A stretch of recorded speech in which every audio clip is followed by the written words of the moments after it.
Hi guys. Tonight we are stepping straight into the gloom of a medieval castle cell, where the walls seem to breathe coldness into your bones. Imagine walking into that echoing chamber for the very first time. The torches sputter, their smoke crawling up the damp stonework, and the heavy iron door slams shut behind you. The air itself feels sharp, like it has teeth. You know instantly this is no place meant for human comfort. You take a breath, and the smell of mildew and wet limestone clings to your nostrils like a punishment. If you were hoping for a welcome mat, think again. So, before you get comfortable, take a moment to like the video and subscribe, but only if you genuinely enjoy what I do here. And hey, drop your location and the local time in the comments. It's always fascinating to see where and when you're tuning in from. Now, dim the lights. Your journey begins. You lower yourself to the floor, and the chill races up through your legs, into your spine, as if the stone itself wants to freeze your marrow. There's no straw yet, no blanket, no mercy, just the ground that centuries of prisoners before you have also cursed. The truth is, medieval prisons weren't designed to rehabilitate or even to house people comfortably. They were meant as holding pens, grim reminders of power. Historians note that early castle keeps doubled as prisons almost by accident. Spaces unused for storage became cells, and people unlucky enough to be thrown inside were simply expected to endure. A mainstream fact here is that the Tower of London, one of the most infamous castles, functioned exactly this way. Cold chambers, damp walls, and no thought of comfort. The idea of prisons as correctional institutions, that's centuries away. You, right now, are in a space closer to a pit than a bedroom. But here's a quirky tidbit. Some chroniclers joked that the walls themselves provided companionship. They'd scratch their names into the stone, whispering to the marks left by forgotten souls, as if those etchings were neighbors who might answer back. You glance at the gouged initials around you and suddenly feel less alone, though no warmer. And yet scholars continue to dispute how deliberately harsh these cells were. Some argue the cold was a side effect of architecture, thick stone that trapped winter damp, narrow slits that funneled icy drafts. Others insist the chill was purposeful cruelty, a silent torture meant to weaken body and spirit alike. Either way, your skin prickles and your breath clouds as you lie awake, considering whether you'll even survive till morning. The soundscape becomes your lullaby. Drips of water echo like hollow bells in the corridor. A rat scurries somewhere unseen, claws clicking against the stone. Far above, maybe a guard shifts, boots thumping faintly. Every creak reminds you. You are locked in, watched or ignored, forgotten in a darkness that feels infinite. You pull your cloak tighter if you're lucky enough to still have it. Many weren't. Imagine sitting here in only your thin woolen shirt, your teeth knocking together like castanets while hours drag. Sometimes you think you feel a breeze, like a ghost brushing against your face, and you wonder whether it's air seeping through the slit window or the memory of someone who froze here centuries ago. You probably won't survive this, not without sheer stubbornness or some miraculous kindness. But then again, survival in medieval jails was rarely about fairness. It was about enduring the night, one freezing breath at a time. The walls don't move, yet they seem to lean closer. Cold does that, it presses, it squeezes, it convinces you you're shrinking. Your heart slows, your limbs ache, and your mind starts conjuring images of hearths you'll never see again. The prisoner beside you, if you even have one, breathes shallow, wrapped into himself like a bundle of sticks. Maybe you envy his ability to sleep at all. And so the first night drags on, measured not by hours but by shivers. No stars guide you, only the endless dark. And in that dark you begin to wonder, is the stone floor harder, or is the cold itself sharper? Which one will claim you first? You wake, if you ever slept at all, with your cheek pressed into something scratchy, sharp, and faintly alive. Straw. It crackles under your weight, but the moment you shift, something skitters away. and you realize you're not alone. Fleas, lice, and maybe even a spider or two have taken up residence in what passes for your bed. You scratch instinctively, only to feel the welt rise immediately under your fingers. Medieval bedding was nothing like the rustic romantic image of hay bales in a barn. Here, in this cell, it's more like lying in a sack of kindling that's been dragged through a pigsty. A mainstream fact: most prisoners across Europe weren't given real bedding. At best, a guard would toss in a handful of straw, a gesture less of compassion than of practicality. It absorbed filth, and was easier to burn and replace than to scrub down stone floors. Accounts from French and English castles describe prisoners crouching on these straw mats for weeks, sometimes months, before the bedding rotted into a sour-smelling sludge. You shift again, and the itch spreads up your arm, a living tide of little jaws. Here's the quirky tidbit. Fleas were so abundant that some prisoners joked about them as roommates, even giving them names.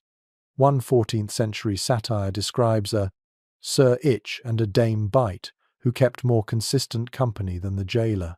You laugh bitterly to yourself. If you're naming the bugs, you know your mind has started to unravel. And yet historians still debate whether the straw was provided with any real thought at all. Was it charity, an attempt to keep men from dying too quickly? Or was it sheer negligence, scraps thrown in only to keep waste from building up to the ceiling? Some suggest guards grew used to the practice because it saved them labor better to shovel out rotten hay than scrape a floor slick with human misery. You lie still, trying to breathe through your nose as the air fills with the sweet sour stink of decomposing straw, mixed with sweat and damp. Each exhale sends a puff of dust into your face, grains that stick to your lips, and when you cough, the echo is answered by a rustling deeper in the pile rats burrowing into the bedding for their own warmth. The sound of scratching fills the silence, punctuated by your own heartbeat thudding in your ears. You wonder if sleep is even possible, or if this straw mat is nothing more than a stage for torment. The prickling sensation doesn't stop, no matter how much you slap at your skin. Soon you imagine they're crawling inside you, burrowing into your hair, your ears, your clothes. You turn on your side, staring into the shadows. Another prisoner snores softly, oblivious or perhaps resigned. His shoulder rises and falls, his hair a nest of filth. You envy his surrender, though you know he'll wake itching too. The straw shifts again beneath you, like a restless beast, and in that shifting, you feel the true cruelty of this bedding. It promises relief from the stone, but it offers only a different flavor of discomfort. Softer on your bones, but sharper on your mind. You scratch again, wondering if dawn will ever come, or if the fleas will simply drain you first. Your back aches from a night spent twisting on straw that felt more like thorns than bedding. When the guard returns, dragging his boots against the stone, he doesn't bother with words. He shoves aside your heap of vermin-ridden hay and gestures toward the corner where a plank leans against the wall. Tonight, it seems, you graduate to wood. You drag the plank into the middle of the cell, brushing off mold that blooms in green patches along its surface. The smell of damp oak mixes with the ammonia tang of the chamber pot. As you lower yourself, the surface is cruelly uneven. Splinters catch in your tunic. Your spine registers every groove, every knot. You shift again, but the iron ring set in the floor stops you from moving far. Chains clink, cold as winter water, and suddenly the board feels less like a bed and more like a punishment bench. A mainstream historical fact is that many medieval prisons offered no straw at all, just wooden planks or bare boards fixed to the wall, sometimes angled so you slid off if you tried to rest too comfortably. Records from London's Newgate prison describe captives chained flat, wrists and ankles stretched to anchor points while lying on planks, their bodies stiffening with the ache of immobility. The quirky tidbit? Some jailers supposedly charged rent for the privilege of a plank. If you couldn't pay, back to the stone you went. In one 15th century account, a thief scraped together a few pennies from sympathetic visitors only to lose his bed again when the guard pocketed the bribe and laughed. You picture the absurdity. Even misery could be taxed. But scholars disagree on whether wooden planks were considered a step up in comfort or a step down in cruelty. Some argue they were hygienic, easier to clean than straw. Others counter they were deliberate torture, designed to keep prisoners half awake, never able to collapse into real rest. You shift your weight again, and the answer seems obvious. The chains bite into your skin, the iron warming only slightly against your ankle. You try to curl your body, but the length of chain is stingy, tugging each time you draw your knees in. The board creaks beneath you, groaning like it resents the company. Every move becomes a negotiation. Endure the splinter pressing your shoulder, or shift and feel the iron dig deeper into your bone. Your ears ring with the silence, broken only by the metallic rhythm of chains scraping with each breath. You imagine the echoes traveling down corridors, reaching others shackled in their cells. Somewhere, another captive coughs, the sound hollow like a church bell struck in a cavern. You try to close your eyes, but your body refuses the lie of rest.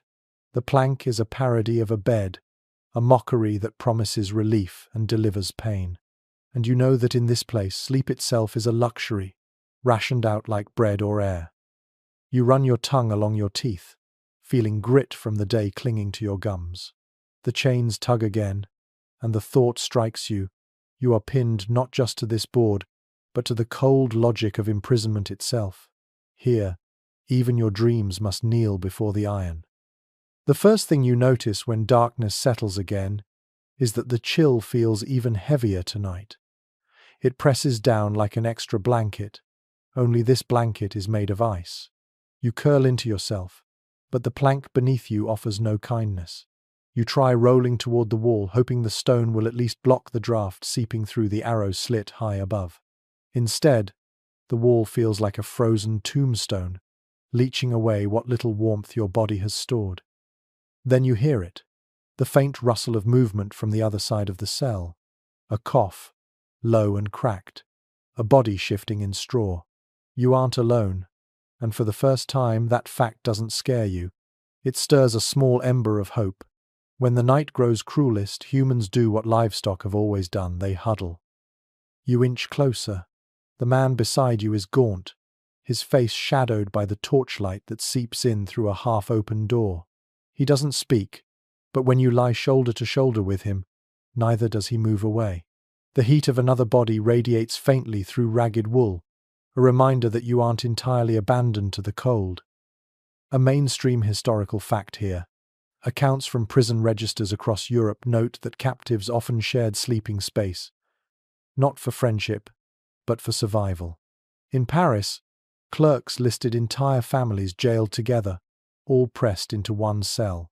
In England, jails were so overcrowded that men slept literally on top of one another, creating a grim pyramid of bodies to fend off the chill.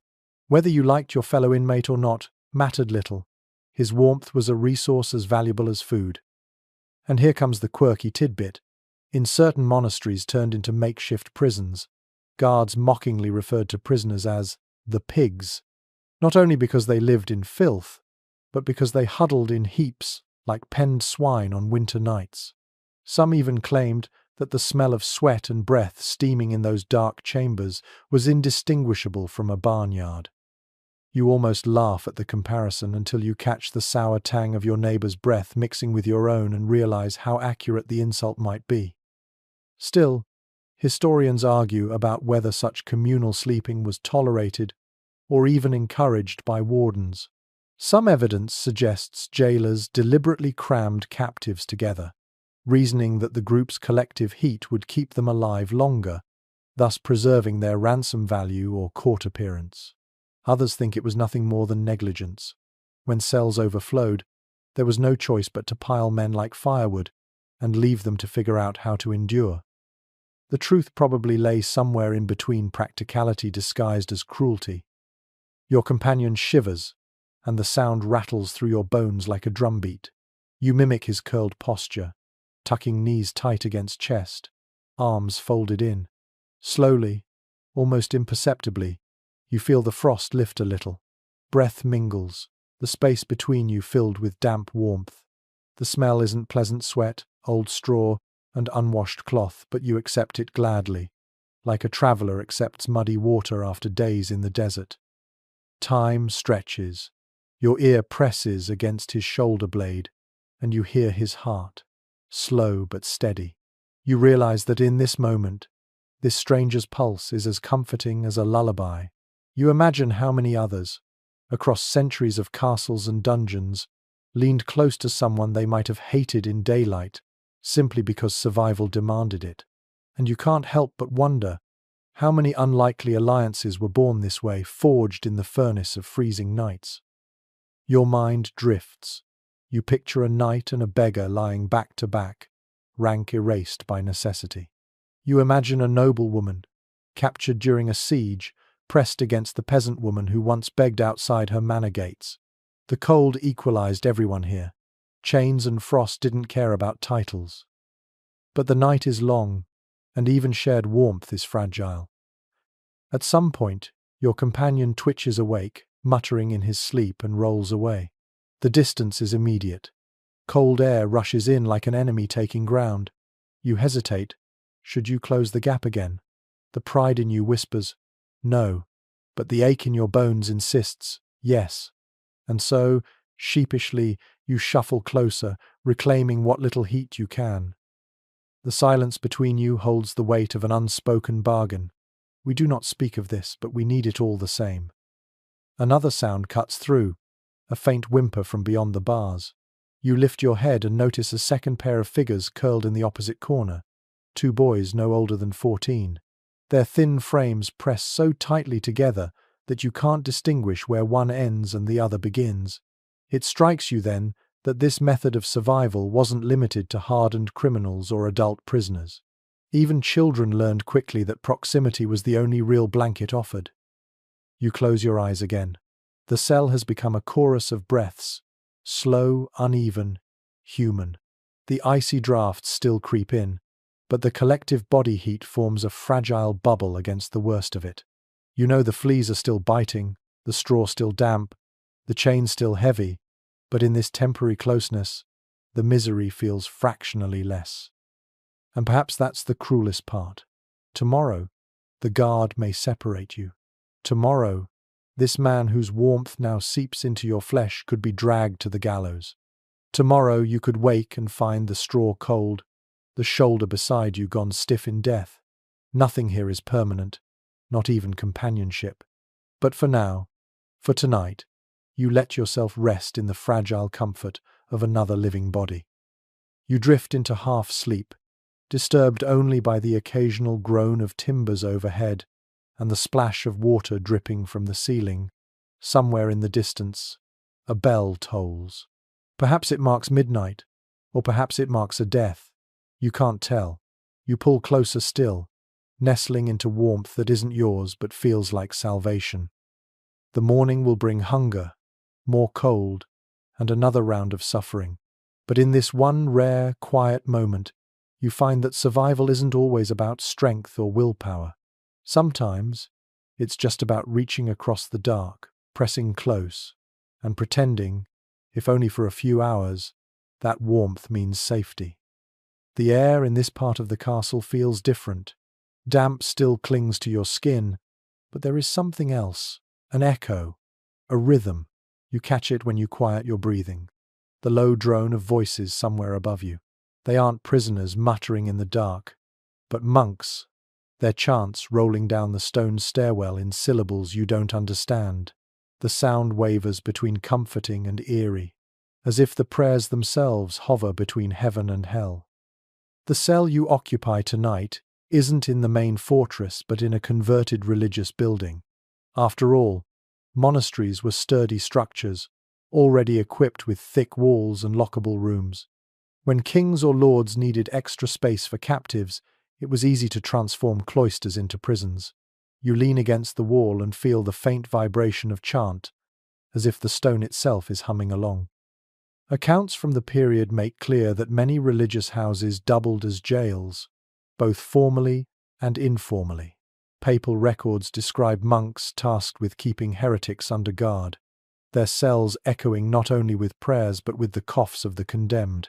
Some abbots even rented out their unused chambers to local authorities, turning prayer rooms into profit. It wasn't unusual to find prisoners forced to kneel on cold flagstones while vespers sounded just overhead. And there's an odd little story preserved in a 14th century chronicle. In one English priory, prisoners were locked so close to the chapel that they began mimicking the chants, shouting half-learned verses through the grates. The guards called it mockery, but some monks claimed it was evidence of repentance. Imagine that prayer as entertainment in a place where boredom gnawed worse than hunger. Researchers remain divided on what the monks themselves felt about this arrangement. Did they view the prisoners as lost souls, deserving guidance even in chains? Or were they simply burdened hosts, forced to house dangerous men beside their libraries and cloisters? The written evidence is scarce, and the tone of surviving documents shifts from compassion to irritation, leaving us unsure whether charity or convenience was the stronger motive. You stretch out on your straw and listen harder. The chant rises and falls like waves. For a moment, you let the sound carry you, and the chill of the cell seems less sharp. The rhythm has a hypnotic quality, almost like a lullaby. Your eyes grow heavy, but then the voice is cut off, replaced by silence so complete it's almost violent. The absence of sound reminds you just how alone you are. The smell in this place differs from the stench of overcrowded dungeons.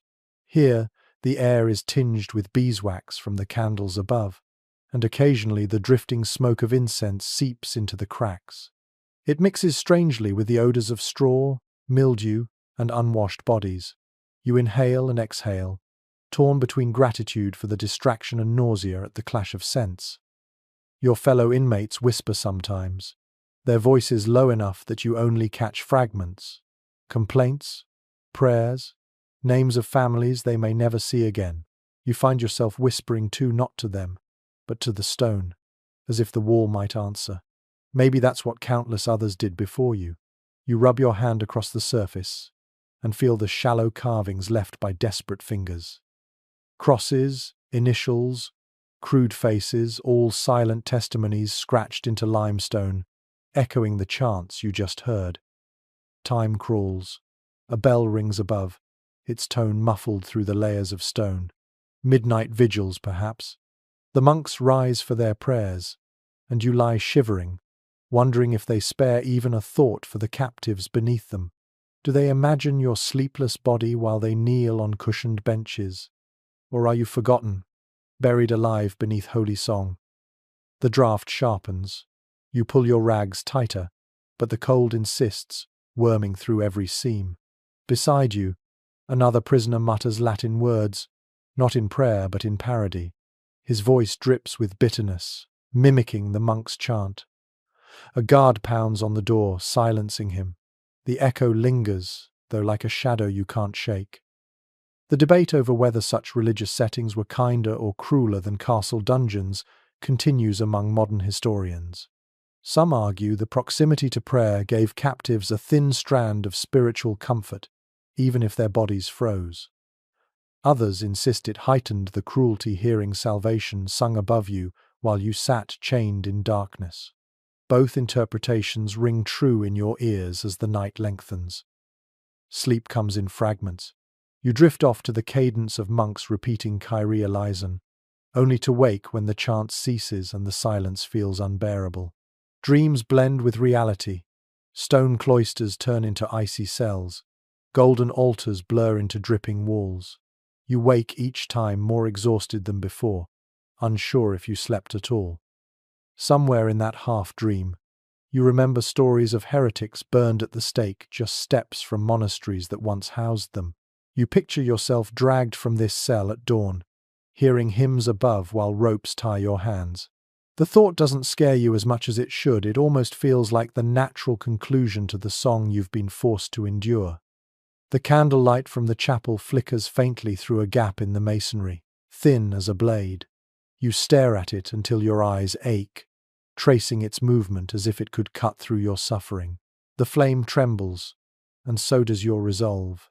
You wonder whether tomorrow will bring warmth, or only more chance to remind you of what you've lost. And as you curl into the straw once more, you whisper words you don't quite mean, imitating the monks above. The syllables taste foreign, but the rhythm is soothing. For a fleeting moment, you believe the chant might carry you somewhere beyond the frost, the fleas, and the darkness. But when the sound dies in your throat, only the silence answers, and the cold remains master of the night. The next day you're marched through a narrow passage, up a spiral staircase that smells of rust and candle smoke, and shoved into a chamber deeper in the castle keep. This one is different again. The walls soar higher, the air feels colder, and the torch on the wall burns with a sullen, uneven flame. You realize quickly, this isn't an improvised cell in a monastery. This is a proper royal dungeon, the kind stories whisper about. Here, stone is not only the floor beneath you, it's the bed, the chair, the blanket, and the coffin all rolled into one. The walls drip with condensation, trails of moisture running like tiny rivers into the grooves of the flagstones. You crouch low, expecting straw or a plank, but there is nothing. Only bare rock, worn smooth by centuries of human weight pressing into it. Chroniclers from the late Middle Ages make it clear that castle dungeons were designed to intimidate as much as restrain. They weren't just holding spaces, they were stage sets for power, reminders to everyone who entered that the crown or the lord controlled life and death. The Tower of London, Château d'If, Castel Sant'Angelo across Europe, the same pattern repeated. The dungeon's cold was as famous as its chains. One curious account from a 13th century traveller describes prisoners in Rouen Castle, who swore the stones themselves sucked the warmth from a man like leeches. The chronicler didn't argue the point. He simply noted that those who entered pale left paler still. You run your palm across the flagstone now, and feel the same pull, as though the floor has a hunger all its own.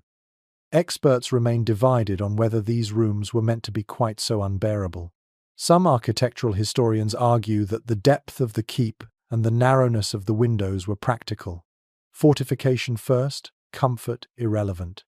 Others believe the design was intentional cruelty, exploiting draughts and darkness as unspoken instruments of punishment. Whichever view is correct, the result is the same: your body trembles uncontrollably, even before night has fallen.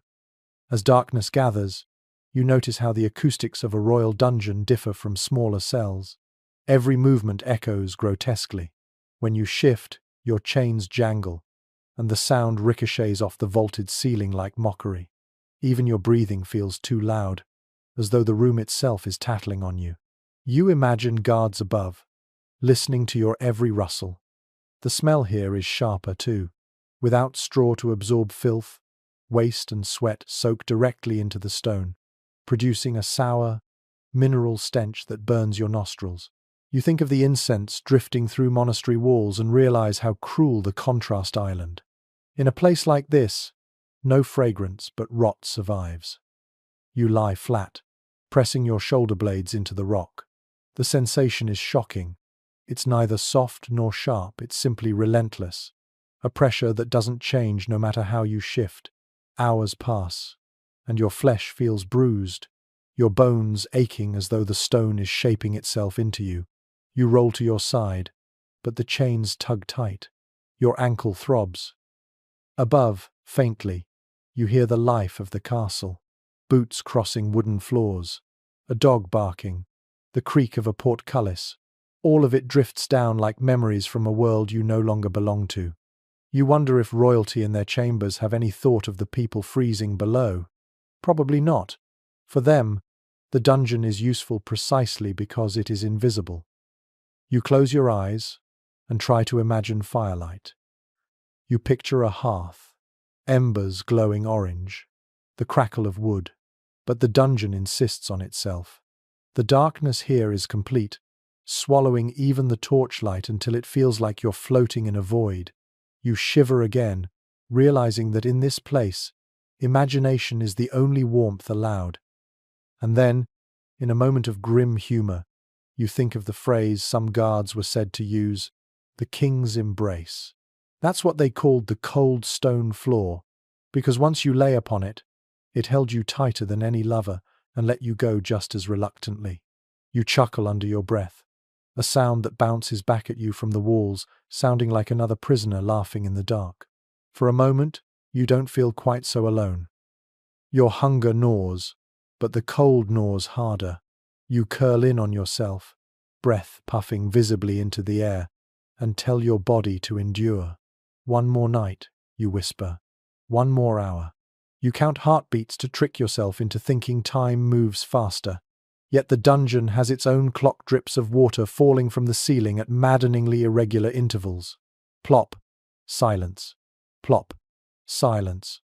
It's a rhythm that denies you the comfort of sleep. There's still uncertainty among historians about how many actually survived long stays in royal dungeons. Some records suggest prisoners lasted months, even years, bargaining with guards for scraps of bedding or coin. Others claim the majority wasted away within weeks, their bodies giving out long before their trials arrived. The truth probably lies in the middle.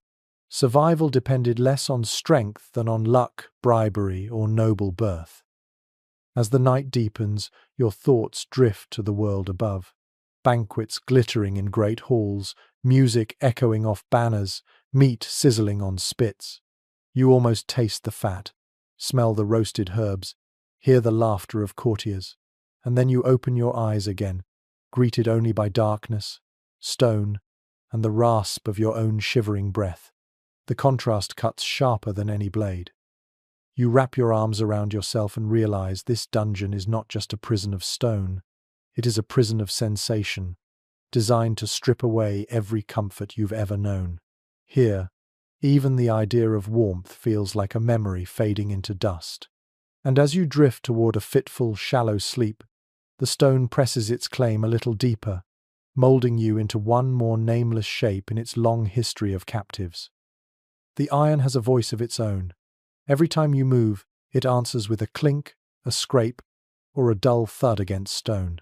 By now, the sound has become part of the night's soundtrack: drips of water, scurrying rats, distant doors slamming, and always the metal bite of chains. You pull gently against them, testing the links as if tonight might be the night they give way. But they never do.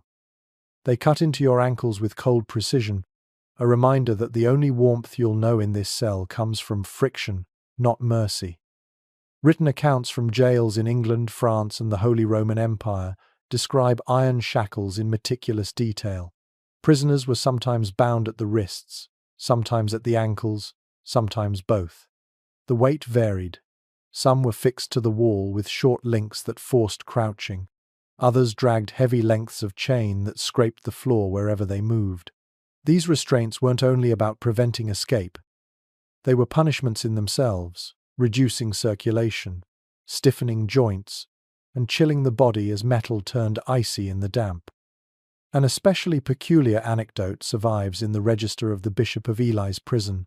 One prisoner claimed he was so cold that he pressed his wrists to the shackles deliberately, hoping the friction would spark warmth.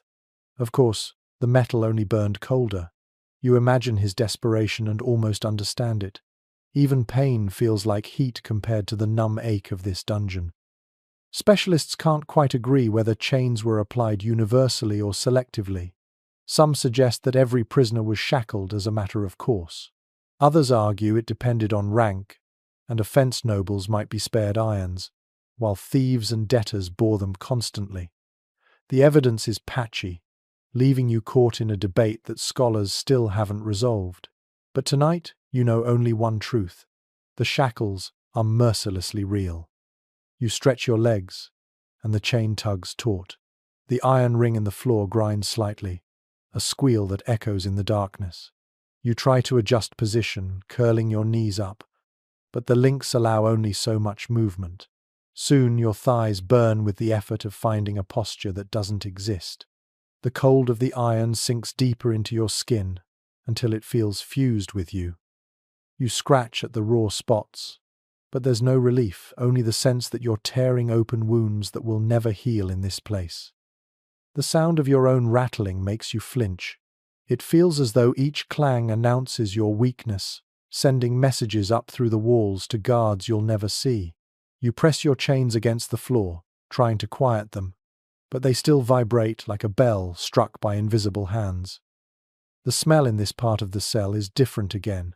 The iron itself has an odor sharp, metallic, almost like blood. It mixes with the mildew and straw until the air feels heavy, flavored with rust. Each breath carries that tang onto your tongue, and you wonder whether you'll taste it for the rest of your life. You try to distract yourself with memory. You picture fields of green, sun warming your shoulders, bare feet against soft earth. You stretch in that imagined space, arms wide, legs free. But the moment your real foot jerks against the iron, the fantasy shatters. The chain is louder than your mind. Some prisoners carved patterns into the walls with their shackles, using the iron itself as a crude tool.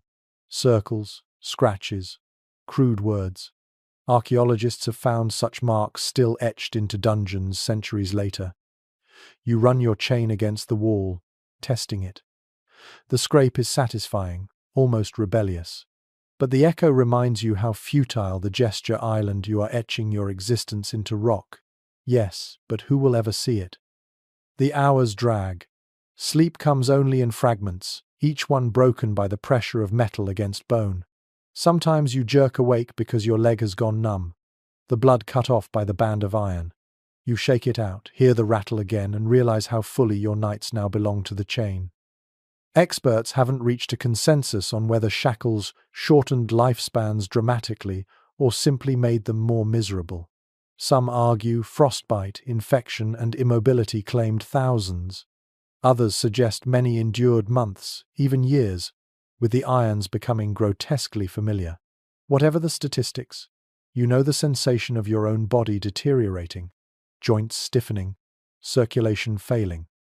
And so the night continues with its perverse lullaby. Drip, scrape, clink, thud. You begin to recognize rhythms in it, almost like music. You tap your fingers against your knee in time with the dripping water. Let the chains join in with their own metallic percussion. The dungeon becomes a twisted concert hall, your suffering its only symphony. When your eyes finally close, you dream not of freedom, but of walking through the world still dragging chains, the sound following you everywhere like a curse. In the dream, no one else hears it, only you. You try to shout, but your voice is silent. The rattle continues until you wake, your ankles still burning, your ears still echoing. And as dawn's faint light filters through the arrow slit, you realize the cruelest truth of all. The night didn't silence your shackles. It only taught you to hear them differently. They've become your companions, your captors, and your constant reminder that even in stillness, the cold never truly lets you rest. The night presses on, but it isn't the silence that gnaws at you now. It's the smell. When you first entered this chamber, your nose wrinkled, but you thought you might grow accustomed to it. Instead, the odor grows stronger with every passing hour, as though the walls themselves are sweating rot. You inhale cautiously and taste mildew on your tongue, sour and metallic. The straw you once cursed has already begun to blacken in corners, soaking up urine, sweat, and the occasional vomit from prisoners too weak to crawl toward the slop bucket. Descriptions from contemporary records leave little doubt. Medieval dungeons were as much olfactory assaults as physical ones. Clarks wrote of jails where the stench was enough to kill a man not yet sentenced. In some castles, visitors fainted before they even reached the lower chambers. The odor wasn't incidental. It was a constant, woven into the fabric of imprisonment. You lie on your back and realize every breath is punishment, every inhalation a reminder of decay. Curiously enough, some accounts describe guards joking about the perfume of justice. They claimed the smell kept the curious away and discouraged prisoners from attempting escape through narrow shafts or drains. You can almost picture a smirking warden standing at the threshold, insisting the stench was part of the king's security plan. Dark humor, yes, but in this place, humor is as rare as sunlight. As for how intentional these conditions were, researchers remain divided. Some argue that the filth was simply unavoidable limited water supply, no ventilation, and endless overcrowding. Others believe neglect was deliberate. The worse the conditions, the more terrifying the reputation of the castle. That reputation, in turn, served as deterrent. Both possibilities feel plausible as your stomach turns again and you choke back bile. The air hangs heavy, as if the dungeon itself is a lung exhaling poison. You catch faint whiffs of other layers too, the tang of rust from chains, the musk of unwashed bodies, and beneath it all, the unmistakable stench of death. Somewhere nearby, you think. A body has lain too long unclaimed. Your throat tightens. You know death is everywhere here, sometimes in the straw, sometimes slumped against a wall, sometimes carried away only when the smell grew unbearable. Your ears sharpen in the darkness. A prisoner coughs wetly, spitting into the corner. Another groans in his sleep, muttering curses that dissolve into whimpers. And over it all lingers the oppressive perfume of mildew and waste. You press your sleeve to your face, but the cloth reeks as well. The smell clings, seeps, and insists. At some point, a rat emerges from the shadows, nose twitching. It scampers across your chest before darting toward the corner where the slop bucket overflows. You freeze, then exhale. The rat is unfazed, and you realize with grim acceptance that it, too, is part of the ecosystem of this prison. Rats feast, fleas thrive, mold spreads all while you struggle simply to breathe.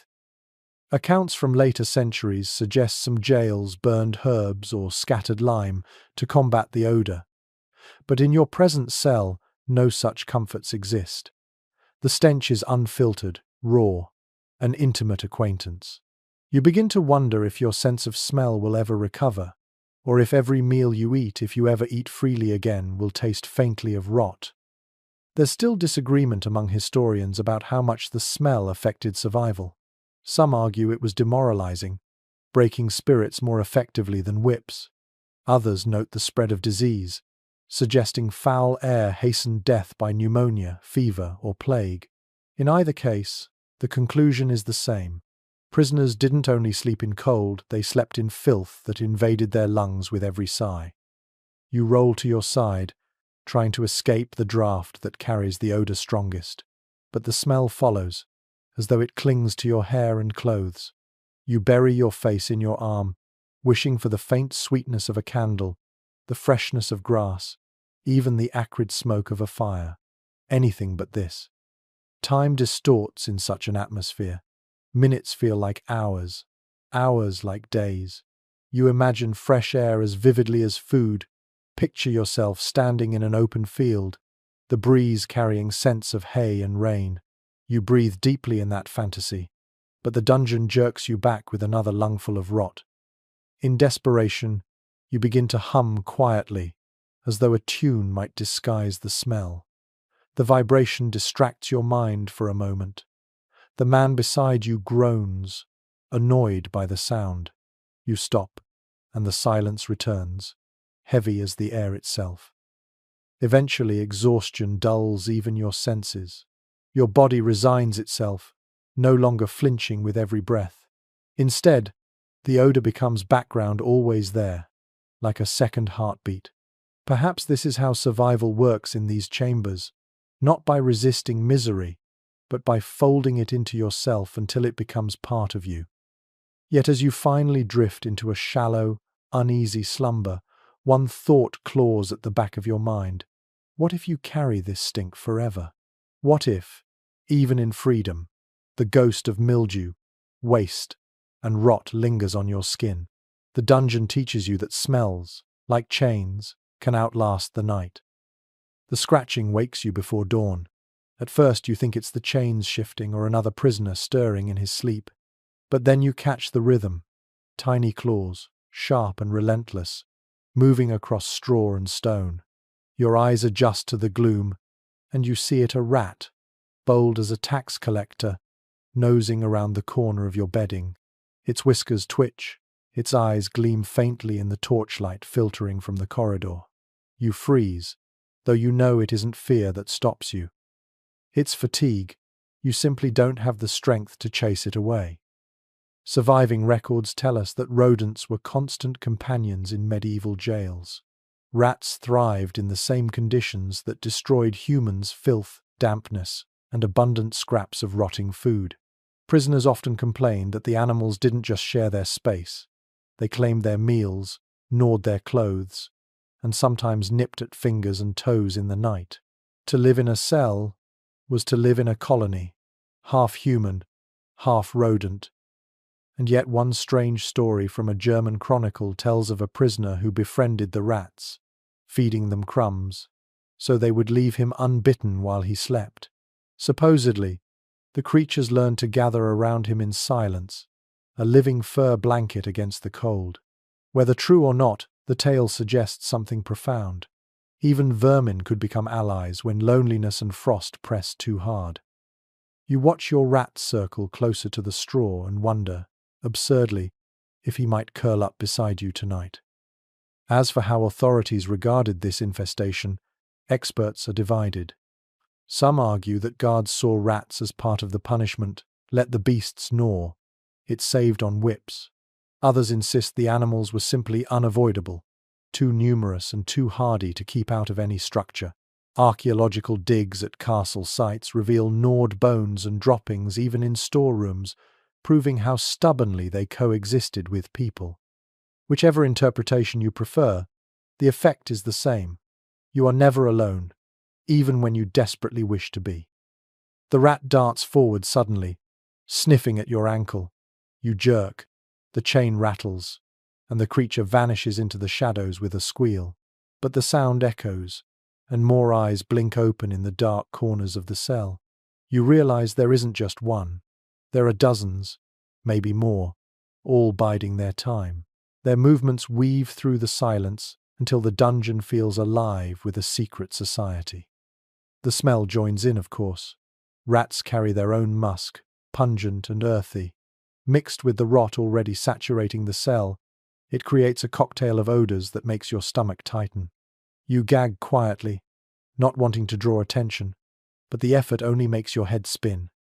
Another prisoner stirs nearby, cursing under his breath as a rat scuttles over him. He kicks at the straw, the chains clanging angrily. The rats scatter for a moment but return as quickly as water finds cracks. They know patience. They know hunger. In some ways, you think, they mirror the prisoners themselves. And here lies the cruel truth. After hours of shivering, you begin to understand the appeal of their warmth. You imagine the German tale again. The prisoner sleeping beneath a quilt of fur, tiny hearts beating in unison with his own. Could you do it? Could you let them climb over you, nestle into your rags, all for the sake of heat? You shake your head, revolted. Yet the longer you shiver, the more that question lingers, refusing to vanish. The scratching continues, a constant undercurrent. Your ears tune to it until it seems as loud as voices. Sometimes you hear squeaks, short and sharp, almost like conversation. You picture the rats whispering about you, which part of you they'll gnaw first, which scraps you'll drop in the night. The thought is ridiculous, but exhaustion makes it real. Historians continue to puzzle over how prisoners coped with such infestations. Some accounts describe endless scratching and swatting, nights spent sleepless in defense of one's toes. Others hint at resignation: men who stopped resisting, allowing the rats to crawl freely as long as they didn't bite too hard. The lack of consensus mirrors your own indecision. Resist and exhaust yourself, or surrender and save strength. Neither feels like victory. The hours creep by, measured not by bells but by the rats' movements. At one point, you hear the faint sound of gnawing at wood. They're chewing through something, perhaps the plank meant to bar the door, perhaps nothing important at all. But in your half-dreaming mind, you picture them tunneling your escape. A ridiculous hope, but a hope nonetheless. Eventually, fatigue wins. You close your eyes, knowing they're still there. You hear them still: feet on straw, claws on stone, teeth on wood. But the sound becomes part of the night's music, and your body surrenders to sleep. You dream of fields again, but this time, rats run through the grass, their whiskers brushing your hands, their warmth pressed to your skin. Even in dreams you can't escape them. When you wake, dawn's light barely filters through the slit window. The rats have retreated to their corners, leaving only droppings scattered near your feet. You sigh, half disgusted, half relieved. Another night survived. Another night shared with creatures who know nothing of kings or laws, only hunger and warmth. In this cell, they are your equals, and perhaps, though you'd never admit it, your companions. The days blur together, but tonight something different greets you. When the guard slams the iron door, he tosses a ragged bundle into the straw. At first you think it's waistcloth, but when you unfurl it, you realize it's meant to be a blanket, or at least the cruel parody of one. The cloth is threadbare, edges unraveling, and it smells as though it has passed through a dozen other cells before yours. Still, when your fingers trace the frayed threads, you clutch it tightly, because in a dungeon like this, even the illusion of warmth feels like treasure. Written accounts from civic records confirm that prisoners were rarely given proper bedding. Sometimes they received nothing at all, and when scraps of cloth were handed down, it was usually old uniforms or discarded sackcloth. Chronicles from the 14th century mention coats of shame, garments stripped from executed men and recycled into coverings for the living. Imagine wrapping yourself in a dead man's tunic, hoping his scent might keep the rats away while you try to rest. That is the level of comfort these scraps offered. An odd anecdote survives from Florence, where a debtor imprisoned in the city jail supposedly stitched together a quilt out of parchment scraps smuggled in by friends. He survived winter under that bizarre creation, sleeping beneath contracts, letters, and holy verses inked onto sheepskin. The story may be exaggerated, but the image lingers. Paper warmed him when no wool could be spared. As for whether blankets were a common provision, scholars remain uncertain. Some point to inventories of prison stores that list textiles alongside food. Others argue that those lists reflected bribes or privileges, not standard issue. The reality is murky, but your body knows the truth. Whatever arrives is never enough. You drape the cloth over your shoulders, and the first shock is how cold it feels. Instead of shielding you from the air, it seems to trap the dampness against your skin. You pull it tighter, but the weave is so thin that drafts pass straight through, like wind through reeds. Still, you cling to it. The weight, however feeble, is something to hold on to, something to convince yourself you are not entirely naked to the elements. The smell, though, is almost unbearable. Sweat, mildew, and something darker cling to every fibre. You bury your nose in it and gag, then force yourself to continue. The alternative is surrendering to the cold, and you know what that means. Survival often comes down to choosing which misery you can endure longer. Tonight, you choose stink over frostbite. The other prisoners notice your new luxury. One mutters envy. Another asks for a corner of it when the drafts grow worse. You hesitate, then share, stretching the blanket so thin it becomes little more than a cobweb between you. The warmth is negligible, but the gesture builds an unspoken alliance. In a cell where even breathing feels like competition, a scrap of cloth becomes the currency of trust. As the night deepens, you shift endlessly beneath the rag. No position feels right. The blanket slides off your shoulders, tangles around your ankles, or clings damply to your chest. Each adjustment brings only temporary relief, yet you keep adjusting, because the act itself wards off despair. You are doing something, however futile, to fight the cold. Historians argue about whether such thin coverings were symbolic rather than practical. Some suggest they represented mercy proof that jailers had not abandoned humanity altogether. Others believe they were strategic, keeping captives alive but weak, balanced on the knife edge between survival and collapse. Whatever their intention, you feel the symbolism clearly. This rag is a reminder that you are allowed to suffer, but not allowed to die too quickly. The sounds of the night seem sharper with cloth brushing against your ears. You hear the whistle of drafts, the moans of prisoners curling in their corners, the constant gnaw of rats. Each sound blends with the rasp of fabric shifting as you toss and turn. It becomes a rhythm, a harsh lullaby, and you drift into shallow sleep despite yourself. But sleep brings dreams laced with irony. You imagine yourself wrapped in velvet, feasting at a noble table, only to wake choking on the sour stench of your blanket. You dream of sunlight warming a linen sheet hung in the wind, only to open your eyes to damp rags clinging like a leech. Even in your mind, the dungeon claws back what little comfort you manage to steal. By dawn, the cloth is soaked with your sweat. It clings heavily, like swamp water trapped around your body. You peel it off, hold it at arm's length, and for a moment consider abandoning it altogether. But when the draft cuts across your bare shoulders, you clutch it back, pressing it against your skin once more. That is the final lesson this rag teaches you. In a dungeon, comfort is relative. What disgusts you tonight may save you tomorrow. What makes you gag may also keep your heart beating. And as long as breath fogs in the freezing air, you'll wrap yourself in anything, no matter how foul, if it promises even a whisper of warmth. You think you've grown used to the rhythm of these nights, but the seasons have a way of rewriting every rule. Tonight, winter has fully claimed the dungeon, and the cold feels different, sharper, hungrier.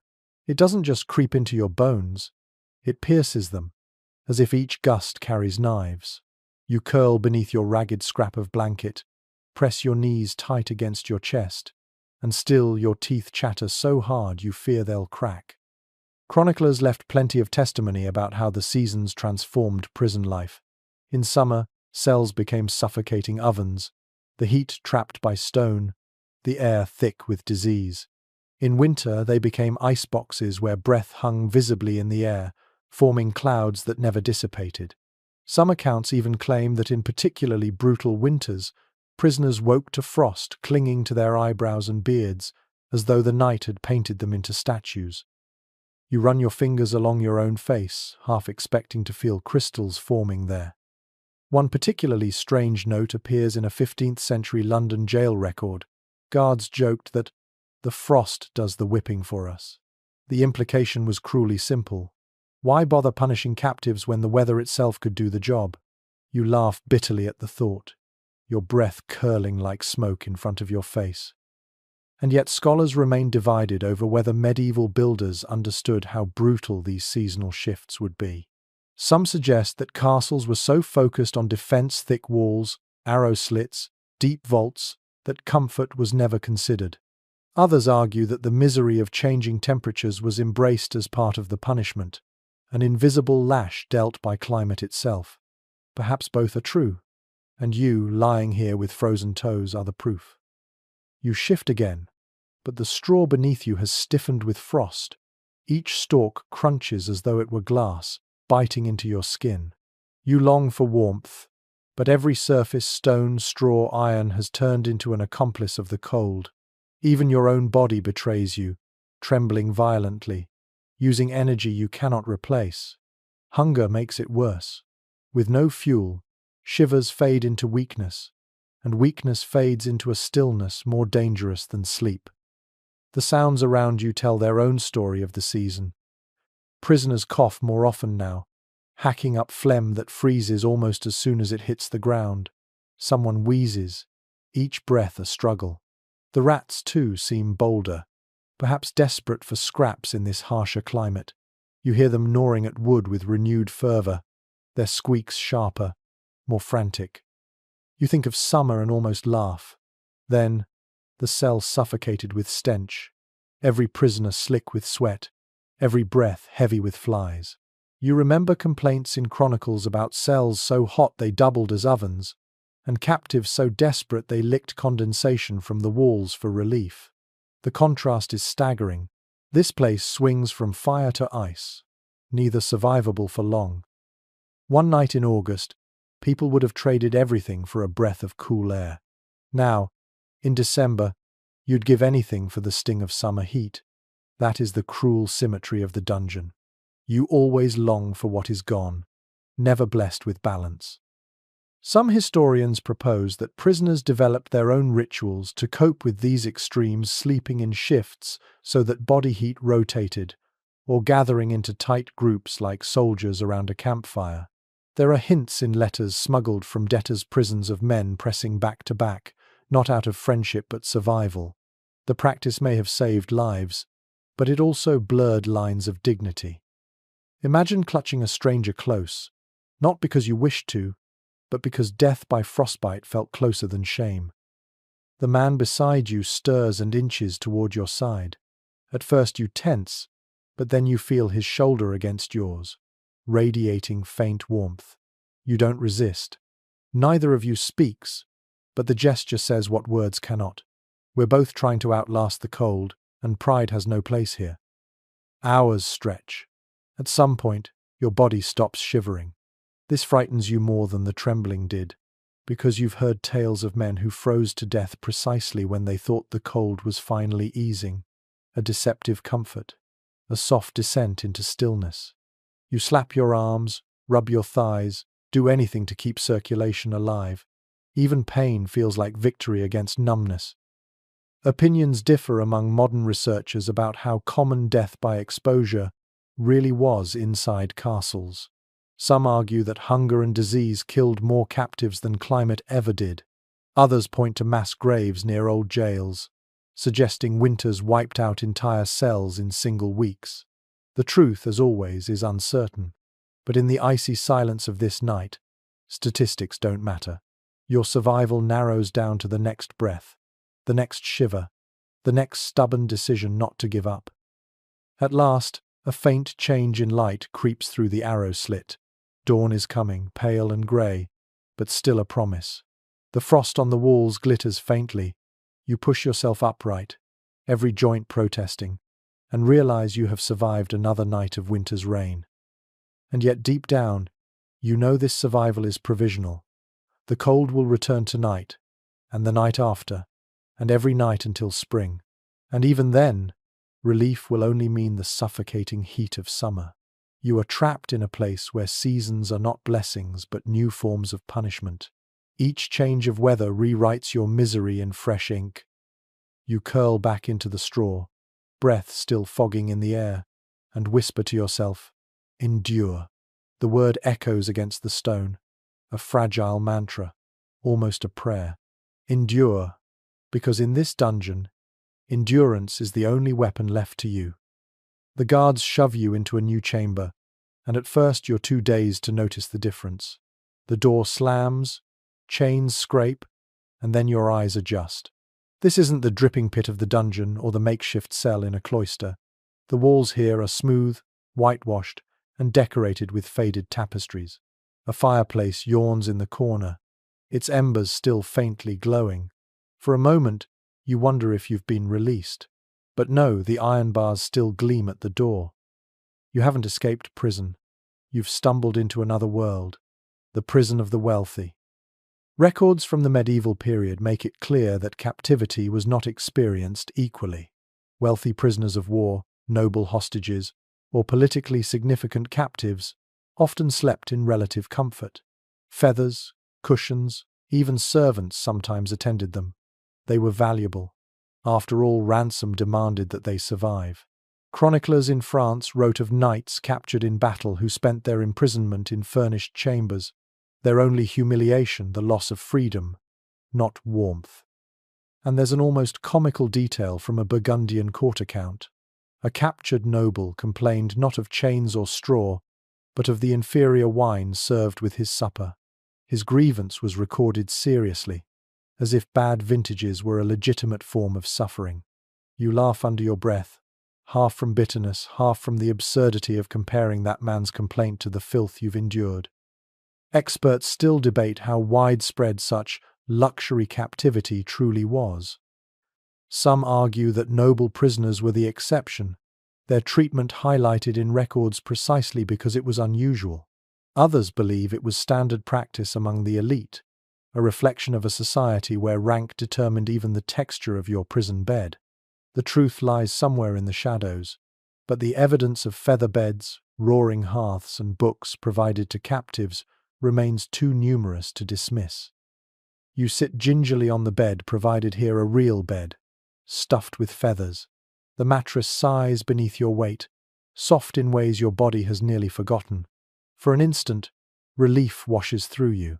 Your aching joints sink. Your raw skin welcomes the absence of straw. The blanket, though rougher than those of true nobility, is heavy and warm. Compared to the rags of the dungeon, this feels like sinking into a dream. But the comfort is unsettling. You can't help but think of the others, men and women freezing on stone, gnawed by rats, gasping in filth. Their misery echoes in your memory, and suddenly the softness beneath you feels almost shameful. It whispers privilege, luck, and a reminder that even in chains, society divides its people. The fire crackles, weak but real, and for the first time in weeks, you see light dancing on the walls. The smoke curls upward, and you inhale greedily. It smells of wood, not waste, not rot. You could almost weep from the sweetness of it. Your toes thaw slowly, tingling painfully as sensation returns. You tuck them beneath the blanket, frightened to let go of the warmth, frightened to believe it will last. The guard returns once, carrying a tray. Coarse bread, yes, but bread that hasn't been gnawed first by vermin. A cup of watered wine. You eat in silence, each bite reminding you that you've been thrust into a category apart, the prisoner whose survival matters. Perhaps you are useful. Perhaps your name carries weight. Perhaps someone powerful wants you alive. Whatever the reason, it buys you another night of relative peace. Yet peace here has its own barbs. You hear footsteps above, voices of courtiers laughing, the scrape of chairs against polished floors. Life continues just overhead, reminding you that your gilded prison is still a cage. You imagine a noble upstairs complaining of the draft while you, technically a prisoner, huddle near a fire like an honored guest. The irony burns hotter than the hearth. Researchers point out that such privileged confinement sometimes softened captives into collaborators. Treated well, they were more likely to sign treaties, reveal secrets, or pledge loyalty. Others suggest the opposite, that too much comfort prolonged their torment, leaving them alive long enough to witness humiliation. Whatever the motivation, it's clear that luxury imprisonment was never pure kindness. It was strategy wrapped in velvet. You lie back, staring at the ceiling. The bed is too soft. It makes your back ache in new ways. You shift, restless, as though your body mistrusts ease. Sleep comes reluctantly, your mind replaying the clatter of chains and the rustle of straw as if comfort itself has become suspicious. Perhaps that is the final cruelty, to remind you what warmth feels like, only so you can dread its loss tomorrow. Dreams return, but they are confusing. You walk through a castle where some rooms are dungeons and others are banquet halls. You slip from straw to velvet, from rags to gowns, unable to tell which fate is real. The dream dissolves into firelight, and you wake with sweat on your brow, though the air is still icy. By dawn, the embers in the fireplace have cooled. The room is chill again, though not as merciless as the pits you've known. You sit on the bed, blanket around your shoulders, and realize that even in relative comfort, captivity warps everything. Warmth feels like betrayal, food tastes like guilt, and rest leaves you more tired than before. Luxury, in this place, is no gift. It is another chain softer, heavier, and perhaps harder to break. The comfort of that feather mattress fades quickly from memory once the guards drag you back down into the bowels of the castle. The descent itself is dizzying. Torchlight flickers against spiral stone stairs. The air grows steadily colder, and the sounds of the upper world, laughter, music, even footsteps, fall away into silence. At last, the door groans open, and you're pushed into a cell directly beneath the guardroom. You can tell because of the noise overhead.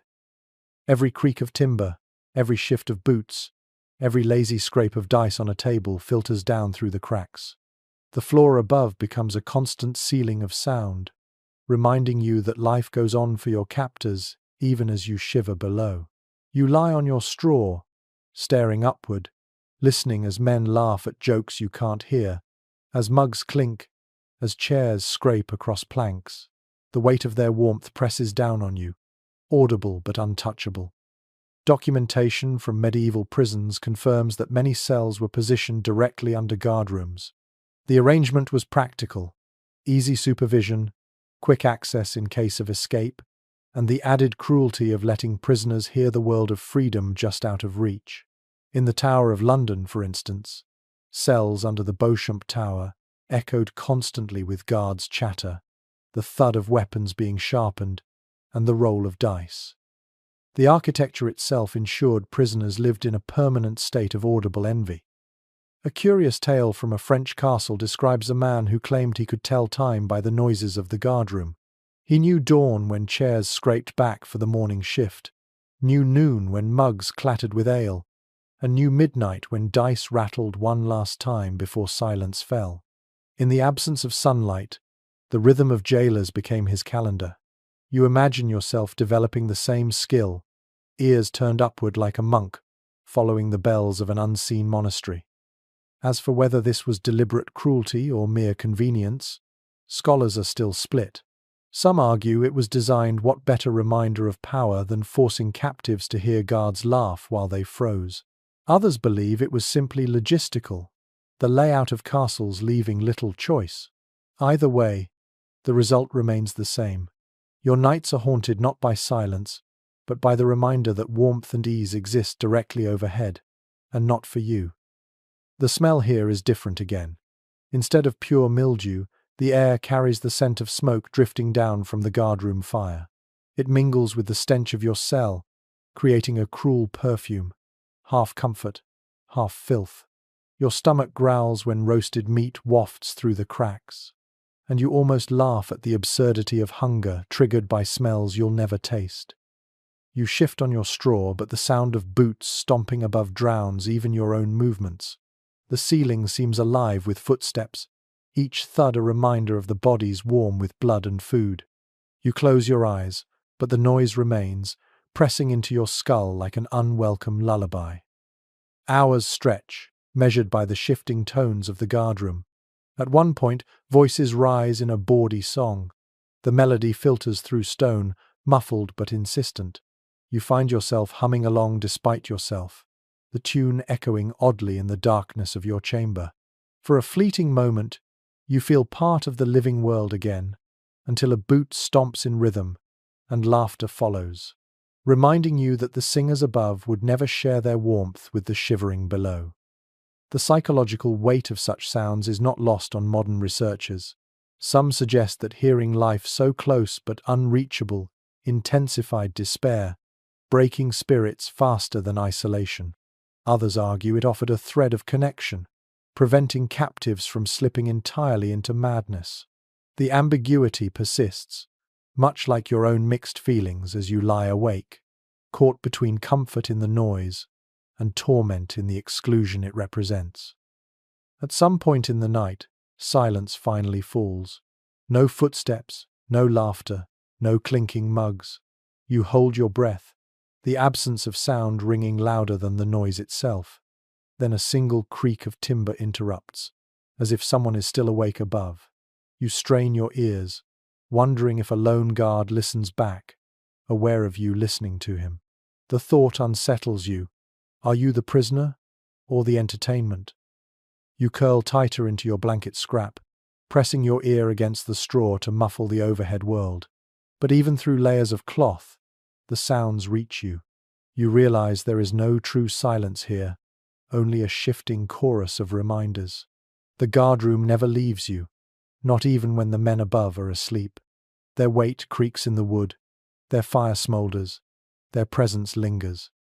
And so the night passes, not in solitude, not in silence, but in endless awareness of others' comfort just beyond your reach. You learn to measure time not by bells, not by light, but by boots on planks and laughter carried through cracks. The irony is sharp. You are imprisoned in darkness, yet the lives of your captors illuminate every hour. By dawn, the guards above stir again, chairs scrape back, mugs thud down. Their day begins just as yours never ended. You rise stiffly from your straw, eyes on the ceiling, and realize you have spent the entire night listening to footsteps you could never follow. You think the guardroom's chatter is the worst soundtrack imaginable, but tonight the castle proves you wrong. Once the torches are extinguished and the corridors above fall silent, another kind of noise begins to fill the darkness. At first it's faint, an uneven moan drifting from somewhere down the hall. Then, as your ears sharpen, the whole dungeon becomes a theatre of voices. Songs, sobs, prayers, curses, and the unearthly scrape of chains dragging across stone. Written descriptions from medieval prisons reveal that nights were rarely silent. Jails were packed with people of every background: soldiers, thieves, debtors, heretics, beggars, even children, and each brought their own sounds of misery. Chroniclers in Florence noted that the prison near the Ponte Vecchio could be heard from the street outside, its chorus of weeping and wailing carrying through windows like a grotesque lullaby. Tonight you understand how that could be true, for the walls themselves seem to breathe with voices. An especially odd anecdote comes from a 15th century Spanish account.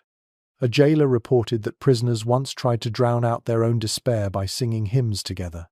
The guards called it mockery, but one monk insisted it was proof of faith surviving in darkness. You listen closely now, and swear you hear something similar: two men, murmuring a tune that might be prayer, might be parody, drifting into harmony for a heartbeat before dissolving into coughing fits. As for whether this nightly chorus was tolerated or suppressed, historians still wrestle with the evidence. Some argue that jailers allowed noise as long as it didn't threaten escape, better to let prisoners exhaust themselves with shouting. Others believe silence was enforced harshly, with beatings for anyone who sang or moaned too loudly. The truth is impossible to fix. All you know is that your own night is pierced by voices you cannot escape.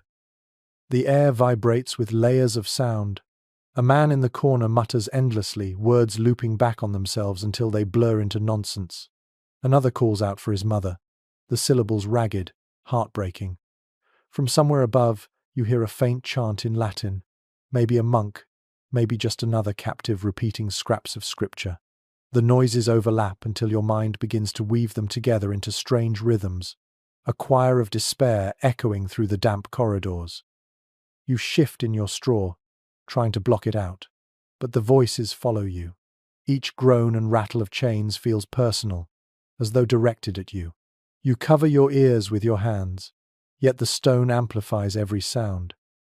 Even silence between cries feels like a pause in music, waiting for the next verse of suffering. The smell of damp and rot mingles with the sound, creating a full assault of the senses. Each sob seems to release another wave of stink, as if grief itself has a scent. You breathe shallowly, but still it clings. And then, cutting through the misery, comes laughter. It startles you, sharp, sudden, rising out of nowhere. Someone, impossibly, has found humor in this place. The laugh is high, broken, bordering on madness, yet it spreads, echoing down the corridor until it sounds like a chorus. You feel your own lips twitch. Is it contagion? Desperation? Or is there something genuinely funny about this shared doom? The laughter fades as quickly as it began, leaving silence so heavy you almost miss the wailing. Modern researchers often note the psychological effects of such soundscapes.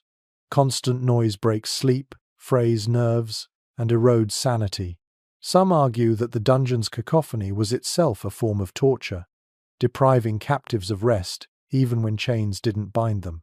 Others suggest that voices reminded prisoners they weren't alone, that shared suffering was a fragile kind of comfort. Listening now, you feel both interpretations at once, comfort and torment, braided inseparably together. Hours crawl past. The song of misery shifts in tone, sometimes rising, sometimes falling like the tide.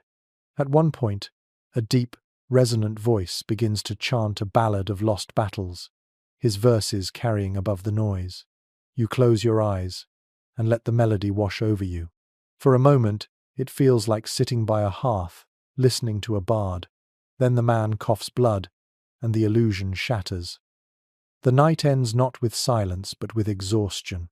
The voices weaken, fade into snores, groans, or the eerie stillness of bodies that may never stir again. You lie awake, ears ringing with echoes that linger long after the sound has ceased. When the guard opens the door at dawn, light slices in, and you realize you've spent another night not in darkness, but in a symphony of human suffering. And the cruelest part is this: you know you'll hear it again tomorrow, and the next night, until the echoes live inside your head forever. Your stomach has been gnawing at itself for days, but tonight the hunger feels sharper because of the smell. Somewhere above, in the kitchens of the castle, a feast is being prepared. The draught through the arrow slit carries whispers of roasting meat and herbs, the kind of aroma that once meant celebration. Down here, it is torture. You close your eyes and try to focus on anything else, but the scent lingers, wrapping around your ribs like a cruel reminder that you are starving. Accounts from medieval jails are unflinching about the rations prisoners received. Bread, often mouldy. Water, sometimes brackish. On rare occasions, a ladle of thin gruel. Civic records from Paris list prison diets as little more than crusts collected from markets. Chroniclers in England complained that debtors were left to starve unless friends or family sent food. Hunger wasn't an accident. It was a design. Prisoners were meant to be kept alive, but just barely. An unusual note comes from a Milanese record in the 14th century. A man jailed for theft reported dreaming nightly of banquets he had once served as a kitchen boy. He swore that the smells drifting into his cell were more vivid than any hallucination, and claimed that in hunger, the imagination itself cooked meals for you. Lying here now, with your mouth watering at phantom flavors, you understand precisely what he meant. Historians argue over whether hunger was considered punishment or simply neglect. Some suggest deliberate rationing was a way to weaken captives, making escape impossible. Others point to evidence that prison keepers pocketed food money, leaving inmates to fend for themselves. The question remains unresolved, but your stomach doesn't care about motives. It growls regardless. You curl tighter under your scrap of blanket, trying to ignore the pangs. The straw beneath you rustles, and you imagine its bread crusts, golden and crisp. You picture lifting them to your mouth, chewing slowly. Instead, your hand closes on nothing but brittle stalks that crumble to dust. Your throat aches with disappointment. Around you, other prisoners mumble in their sleep, some calling out for food aloud. One repeats the word bread like a mantra. Another groans, cheese, cheese, cheese, until his voice fades into snores. Hunger doesn't just torment the body, it haunts the mind, invading dreams until even sleep offers no refuge. You think back to meals you once took for granted, a stew bubbling over a fire, the scent of onions and herbs, a crust of bread warm enough to steam, butter melting into pores of dough. The images rise unbidden, sharper than reality itself. You bite your lip to stop the saliva from pooling, but it's useless. Hunger has colonized every corner of your imagination. Some modern researchers propose that starvation in prisons was not only physical punishment, but psychological warfare. By keeping prisoners weak, jailers ensured their willpower dissolved. Hungry men are easier to control, easier to bargain with, easier to break. Others counter that many jails were simply too poor to provide more. Both interpretations hold weight. But in your belly, theory means nothing. Pain is the only fact. You try to distract yourself with the noises around you. Rats scurry, water drips, chains clink. Normally these sounds would irritate, but now you welcome them. Anything to drown out the growling of your stomach. Yet even the rats remind you of food they scavenge more effectively than you, finding scraps in corners you cannot reach. One darts past carrying what looks like a crumb of bread. You almost lunge at it, but the chain on your ankle stops you short. The rat disappears, victorious. Hours drag. Your hunger sharpens into nausea, then dulls into a heavy ache. You know the stages. The first night brings pangs, the second weakness, the third a dangerous stillness. You rub your arms to keep moving, to trick yourself into believing you still have strength. Then, faintly, a prisoner begins to hum. At first you think it's another hymn, but soon the melody forms words he is singing about food. Roasted goose, spiced wine, sweet apples. The others groan, telling him to stop, but his voice carries stubbornly on. Oddly, it soothes you. You drift into the song, imagining the feast as if it were real. Hunger turns the cruel lullaby into comfort. Eventually, your body forces rest. Dreams come quickly, and they are filled with tables groaning under food.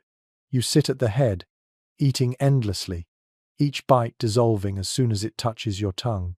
The dream turns mocking you, chew and swallow, but you never feel full. You wake with your teeth grinding against straw, jaw aching from the phantom feast. When dawn's pale light slips through the slit, you rise slowly, weaker than before. Your belly is hollow, but your resolve, oddly, feels sharper. Hunger has stripped you, but it has also carved you. You whisper to yourself, voice hoarse, survive. The word rings louder than the growls of your stomach. For in this cell, starvation is not just about food. It is about teaching you that even your own body cannot be trusted. Hunger is another jailer, always watching, always waiting. And tonight, you realize, it has become your closest companion. The hunger from last night doesn't fade. It sharpens your awareness of every stone, every draft, every sound. But what grows strongest tonight isn't your stomach, it's your mind. You lie awake on the damp floor, and your thoughts refuse to stay quiet. You begin planning escape, as if imagining freedom might trick your body into feeling warm. Medieval chronicles mention countless failed escapes. Some tried to bribe guards with coins hidden in boots. Others filed away at locks with bits of smuggled metal. A few dug tunnels, scraping through stone and earth with spoons, bones, even bare hands. Most were caught quickly, the holes collapsing, the guards suspicious. Yet the very act of planning gave prisoners something to live for, a reason to survive one more night.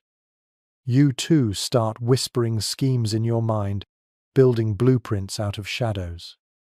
A peculiar story survives in a 14th century German town record. One man supposedly trained rats to gnaw at his wooden door by smearing it with bacon fat. For weeks he fed them scraps, until finally the door weakened enough for him to slip through.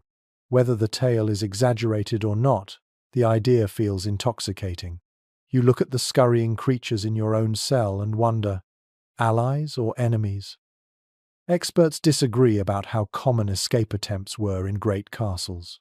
Some argue the thickness of the walls and the vigilance of guards made most plans futile, turning fantasies into nothing more than nighttime distractions. Others insist that escapes happened more often than records suggest, since authorities were embarrassed to admit failure. The debate matters little to you now. What matters is the faint flame of possibility that flares each time you trace the outline of your chain. You tug at the iron once more. The clink echoes, but you measure its length carefully. Could you reach the wall if you stretched? Could you chip at the mortar with the chain's edge? Your fingers itch with the idea. You imagine scratching night after night, patient as dripping water, until the stone gives way. Your body joins in the fantasy. Each draft becomes a secret passage of air. Each rat hole becomes the mouth of a tunnel. The drip of water sounds like a clock counting down the hours until freedom. You close your eyes and see yourself crawling through the earth, emerging into moonlight, lungs gulping fresh air that doesn't stink of mildew. You run barefoot across frost-covered grass, chains still dragging but heart racing toward liberty. But then a cough breaks the spell. A prisoner across the chamber chuckles bitterly and mutters, "No one leaves." His words strike harder than the cold. You realize he has seen others try, seen them fail, perhaps seen them hanged as warning. The fantasy dims, but it doesn't extinguish. You cling to it, because without it, the night offers nothing but despair. The air grows sharper. You press the scrap of blanket to your shoulders, still picturing tunnels, bribes, disguises. You imagine knocking a guard unconscious with a stone, stealing his keys. You imagine bribing him with promises of gold hidden in a far-off field. You imagine miracles, angels, even the earth itself opening to let you climb free. Modern researchers describe this kind of dreaming as mental survival. They suggest captives kept themselves alive not by strength of body, but by strength of imagination. Some prisoners scribbled verses on walls. Others carved ships or animals into stone, turning fantasy into art. Without such visions, the monotony of suffering might have consumed them faster than starvation. You run your fingers along the wall, searching for soft mortar. You scratch once, twice. Dust falls under your nail. It feels like victory, though you know it is nothing. Still, you keep scratching, as if each grain loosened is a step toward daylight. The rhythm calms you, gives your restless thoughts a purpose. Sleep refuses to come. You toss, shift, scratch, plan. The guardroom above creaks faintly, reminding you of those who hold the keys. You picture their laughter again, and the image fuels your plotting. Revenge twines with escape in your imagination. One day you think, I'll be the one laughing overhead while they freeze below. But dawn eventually arrives without miracle. You are still chained, still starved, still cold. The wall bears only a faint scratch, invisible to anyone but you. Yet that tiny mark feels precious. It is proof you resisted not with strength, but with hope. The night has taught you something cruel but essential. The mind is the only escape a prisoner can guarantee. And as long as you keep dreaming of tunnels, rats, or even impossible miracles, you carry a spark the dungeon cannot steal. The cold is bad enough, the hunger cruel, but nothing quite compares to the night you spend knowing tomorrow might be your last. Word spreads quickly through the prison someone is to be executed at dawn. The whispers slither through cracks and corridors until they reach your ears, and then the realization dawns. It's you. From that moment, sleep becomes a stranger. You lie on your straw, listening to the rasp of your own breath, and the cell feels tighter than ever. The stone presses in, the chains feel heavier, and every drip of water sounds like the ticking of a clock. You are trapped not only by walls, but by time itself. Contemporary records tell us that the eve of execution was deliberately cruel. Some prisoners were left in darkness, denied food, and forced to dwell on their fate. Others were paraded before fellow captives, a grim warning of what awaited them. The Tower of London's registers describe how condemned men were sometimes moved to colder, deeper cells on their final night. The chill itself, acting as an unspoken rehearsal for the grave. You shift against your straw and realize that is exactly what this chamber feels like, a rehearsal. A peculiar anecdote survives from a Burgundian account. One man scheduled for hanging reportedly sang all night, his voice echoing through the jail, until guards begged him to stop. He refused, claiming he wanted his last memory to be his own song, not their silence. You wonder if you should do the same, but your throat feels dry, and your courage thinner than parchment. Historians still debate how much forewarning captives were given. Some believe prisoners knew their fate days in advance, enduring prolonged psychological torment. Others argue executions were often surprises, sprung without notice to prevent escape attempts. The uncertainty makes the experience worse. Tonight you know, and that knowledge gnaws harder than hunger. You try to rest, but every position reminds you of the morning. Lying flat feels like a corpse laid out. Curling tight feels like begging. Sitting up makes you dizzy, as if the rope already squeezes your neck. Your imagination betrays you. Every creak of wood becomes the scaffold being built. Every rustle of straw, the shuffle of executioners' boots. The cell grows colder, though you cannot tell if it's the night or your own fear. You clutch the ragged blanket, pulling it over your head like a child, but the dark inside is worse. Your breath grows hot beneath the cloth, and you throw it off, only to shiver harder. Nothing shields you from tomorrow. Around you, the other prisoners are restless too. Some whisper prayers, some murmur encouragement you don't believe. Others keep silent, unwilling to acknowledge your fate. Their voices echo like a chorus of ghosts, and you realize that soon you will join them not as flesh, but as memory. The hours crawl. You think of food, but it no longer matters. You think of freedom, but the fantasy feels foolish. Your thoughts circle back, always, to the rope, the blade, the fire, whatever end awaits. You imagine the crowd, their faces hungry for spectacle. You imagine the priest's final words, muffled by the roar of your own heartbeat. Modern researchers note that death row insomnia was nearly universal. Few captives slept before execution, and those who did woke screaming from nightmares. Some left graffiti on cell walls, names, prayers, desperate sketches. Archaeologists have uncovered these final scratches, carved into stone with fingernails or broken pottery. You glance at your wall and feel the urge to mark it too, but your hands tremble too much to etch. Instead, you press your palm flat against the cold surface, leaving only the memory of your touch. The rats still scurry, the drafts still moan, the smells of mildew and waste still cling, but tonight, you hardly notice them.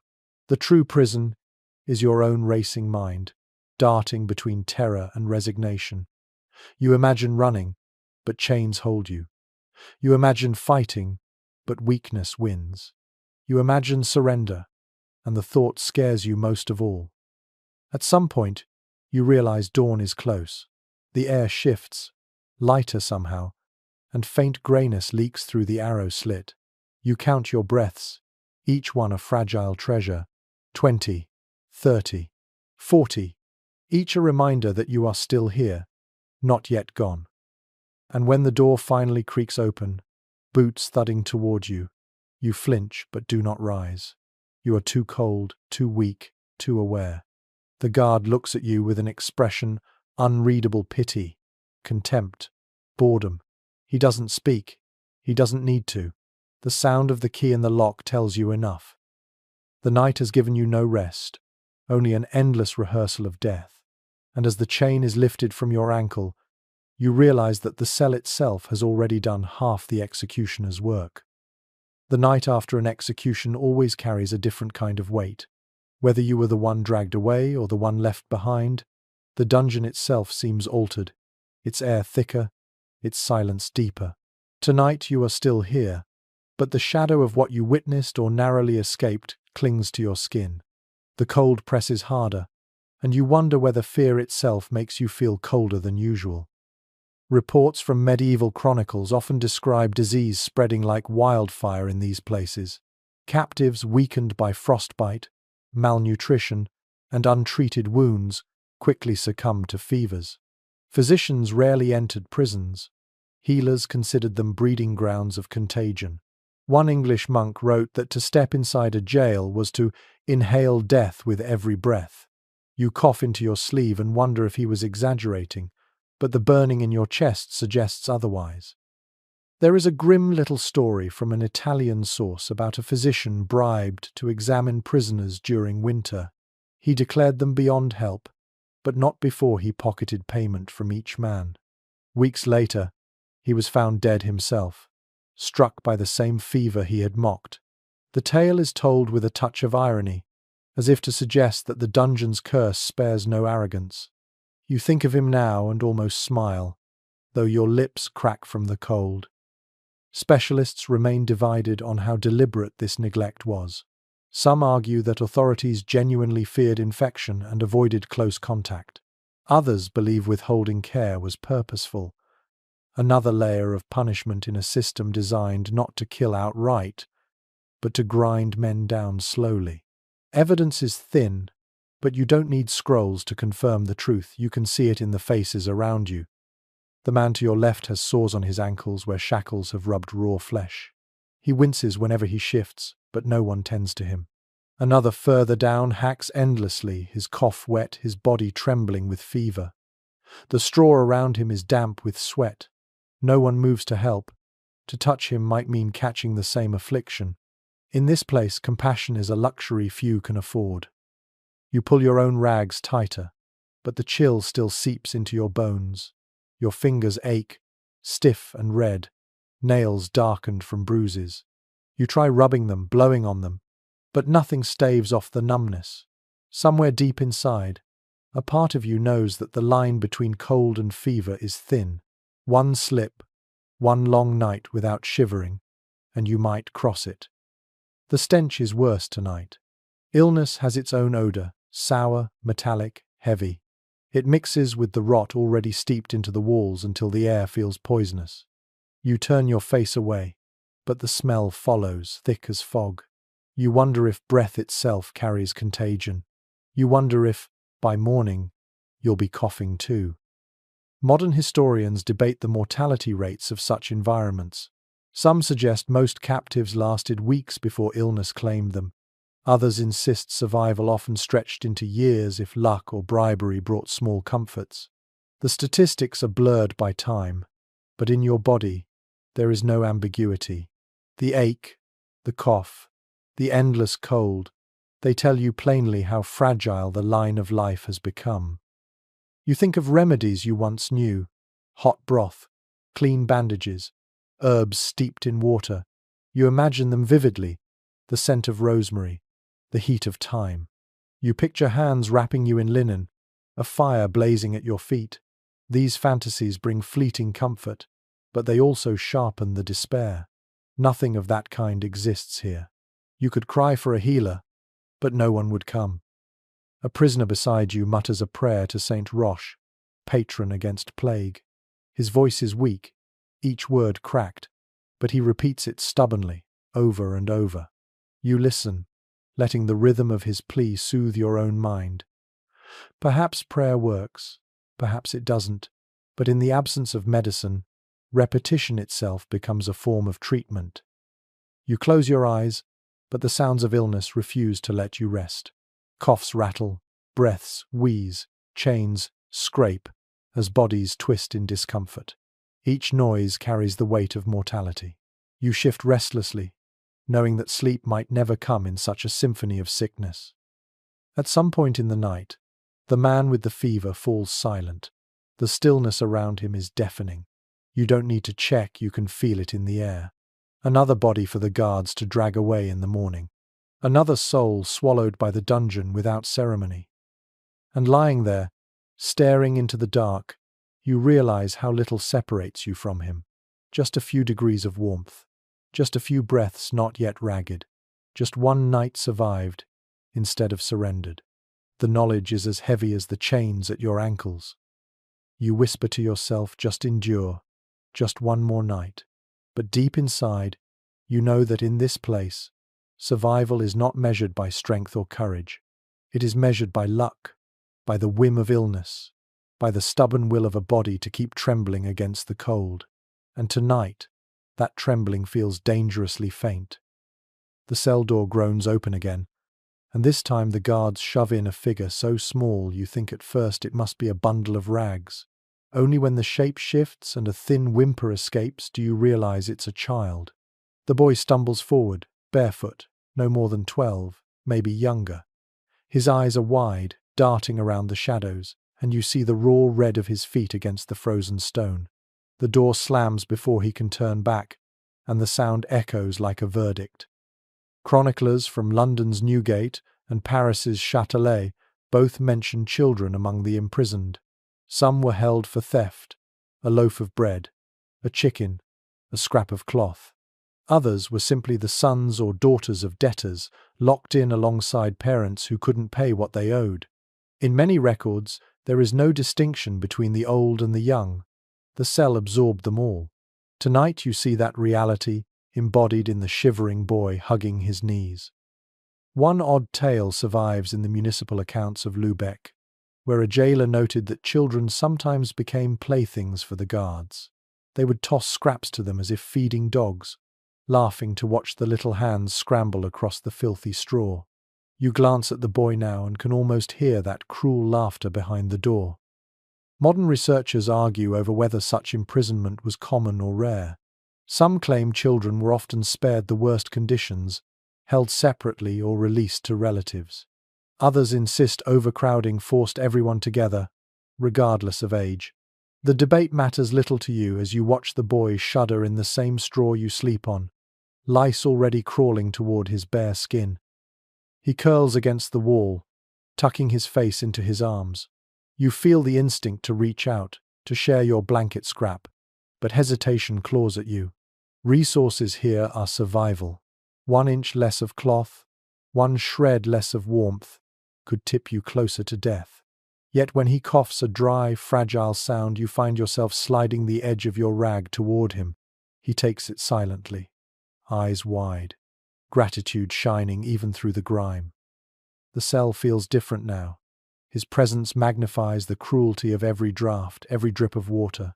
You've grown numb to your own suffering, but seeing it mirrored in a child makes each misery fresh. When a rat scurries across the floor, he gasps, shrinking back. You want to tell him not to fear, that the creatures are companions as much as tormentors, but the words feel hollow.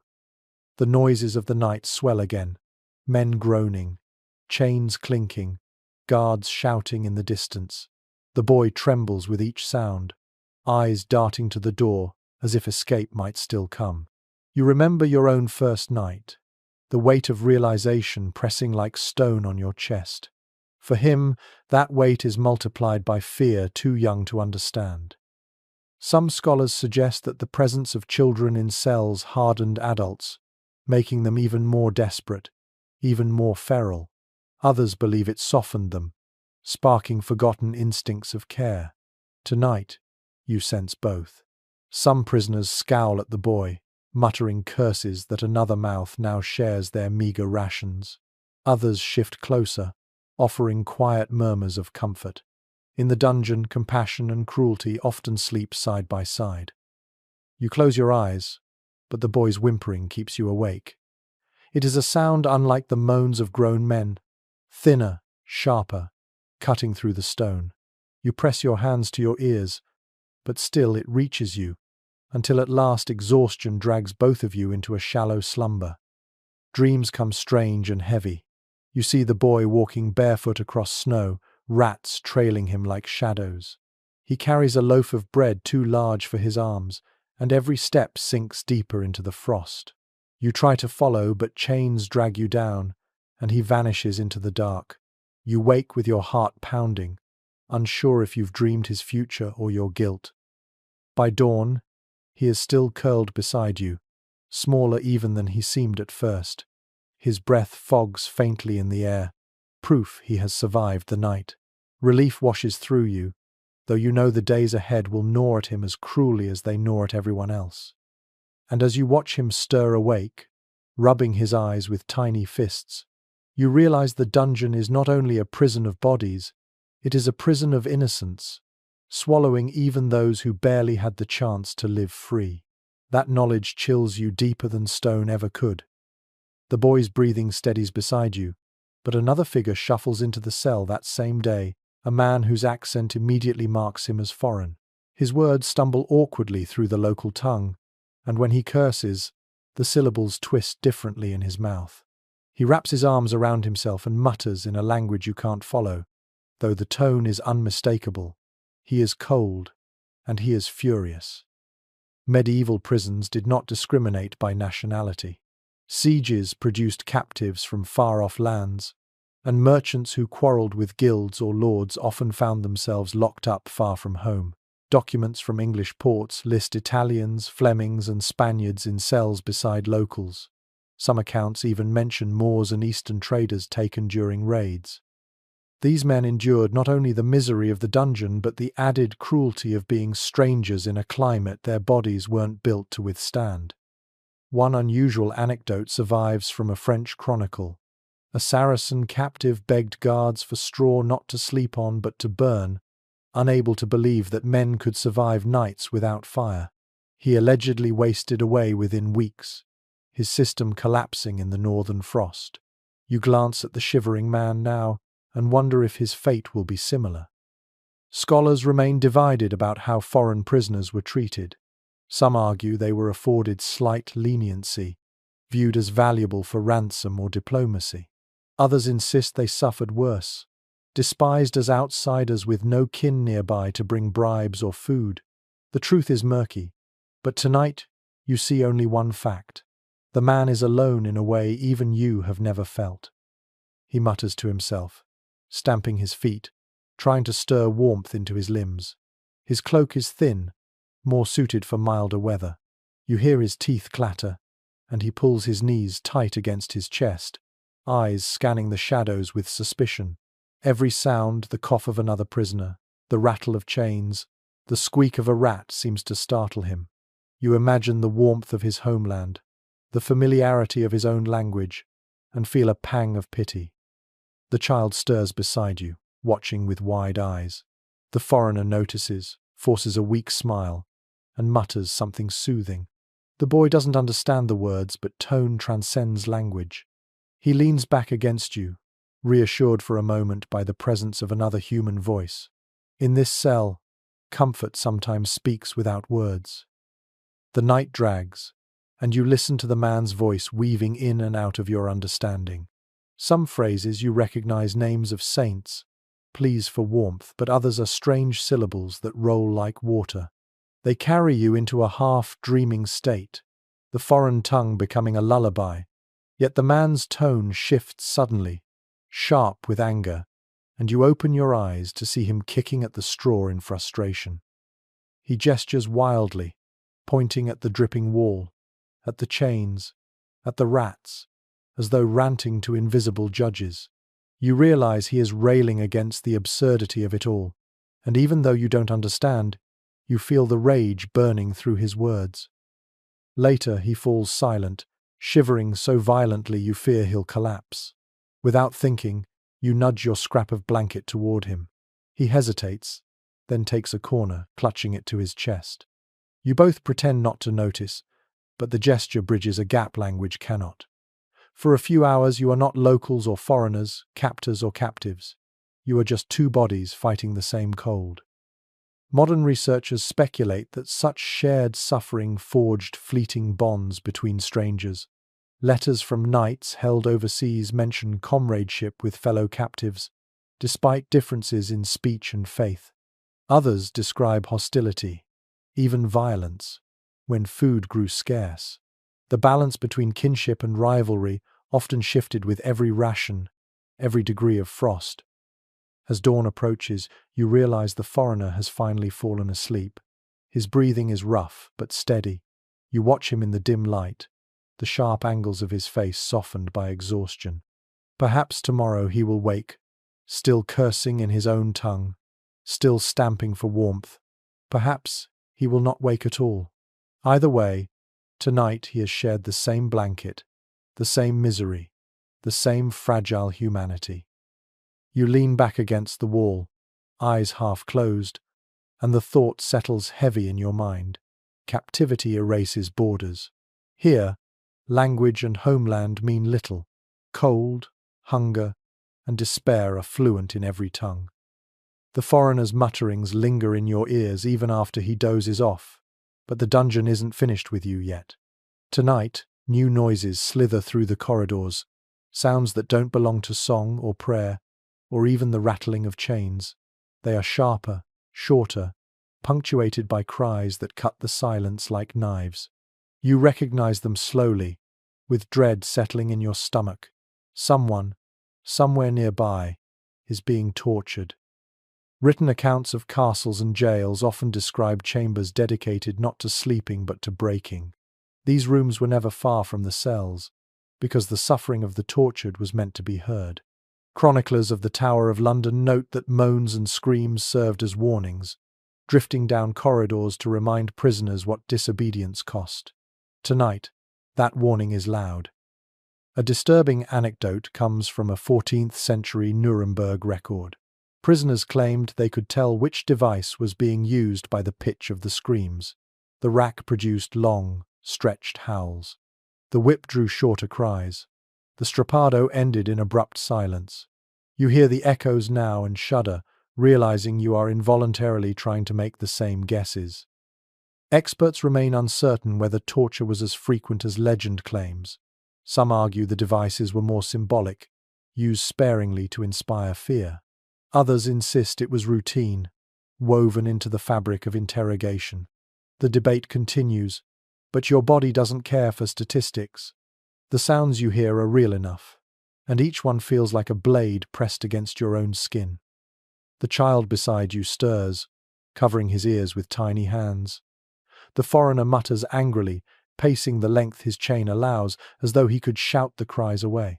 You sit frozen, caught between horror and a strange relief. At least tonight, the screams belong to someone else. The smell seems sharper, too. Smoke, perhaps, or burning oil drifts faintly through the cracks. You gag as it mingles with the mildew.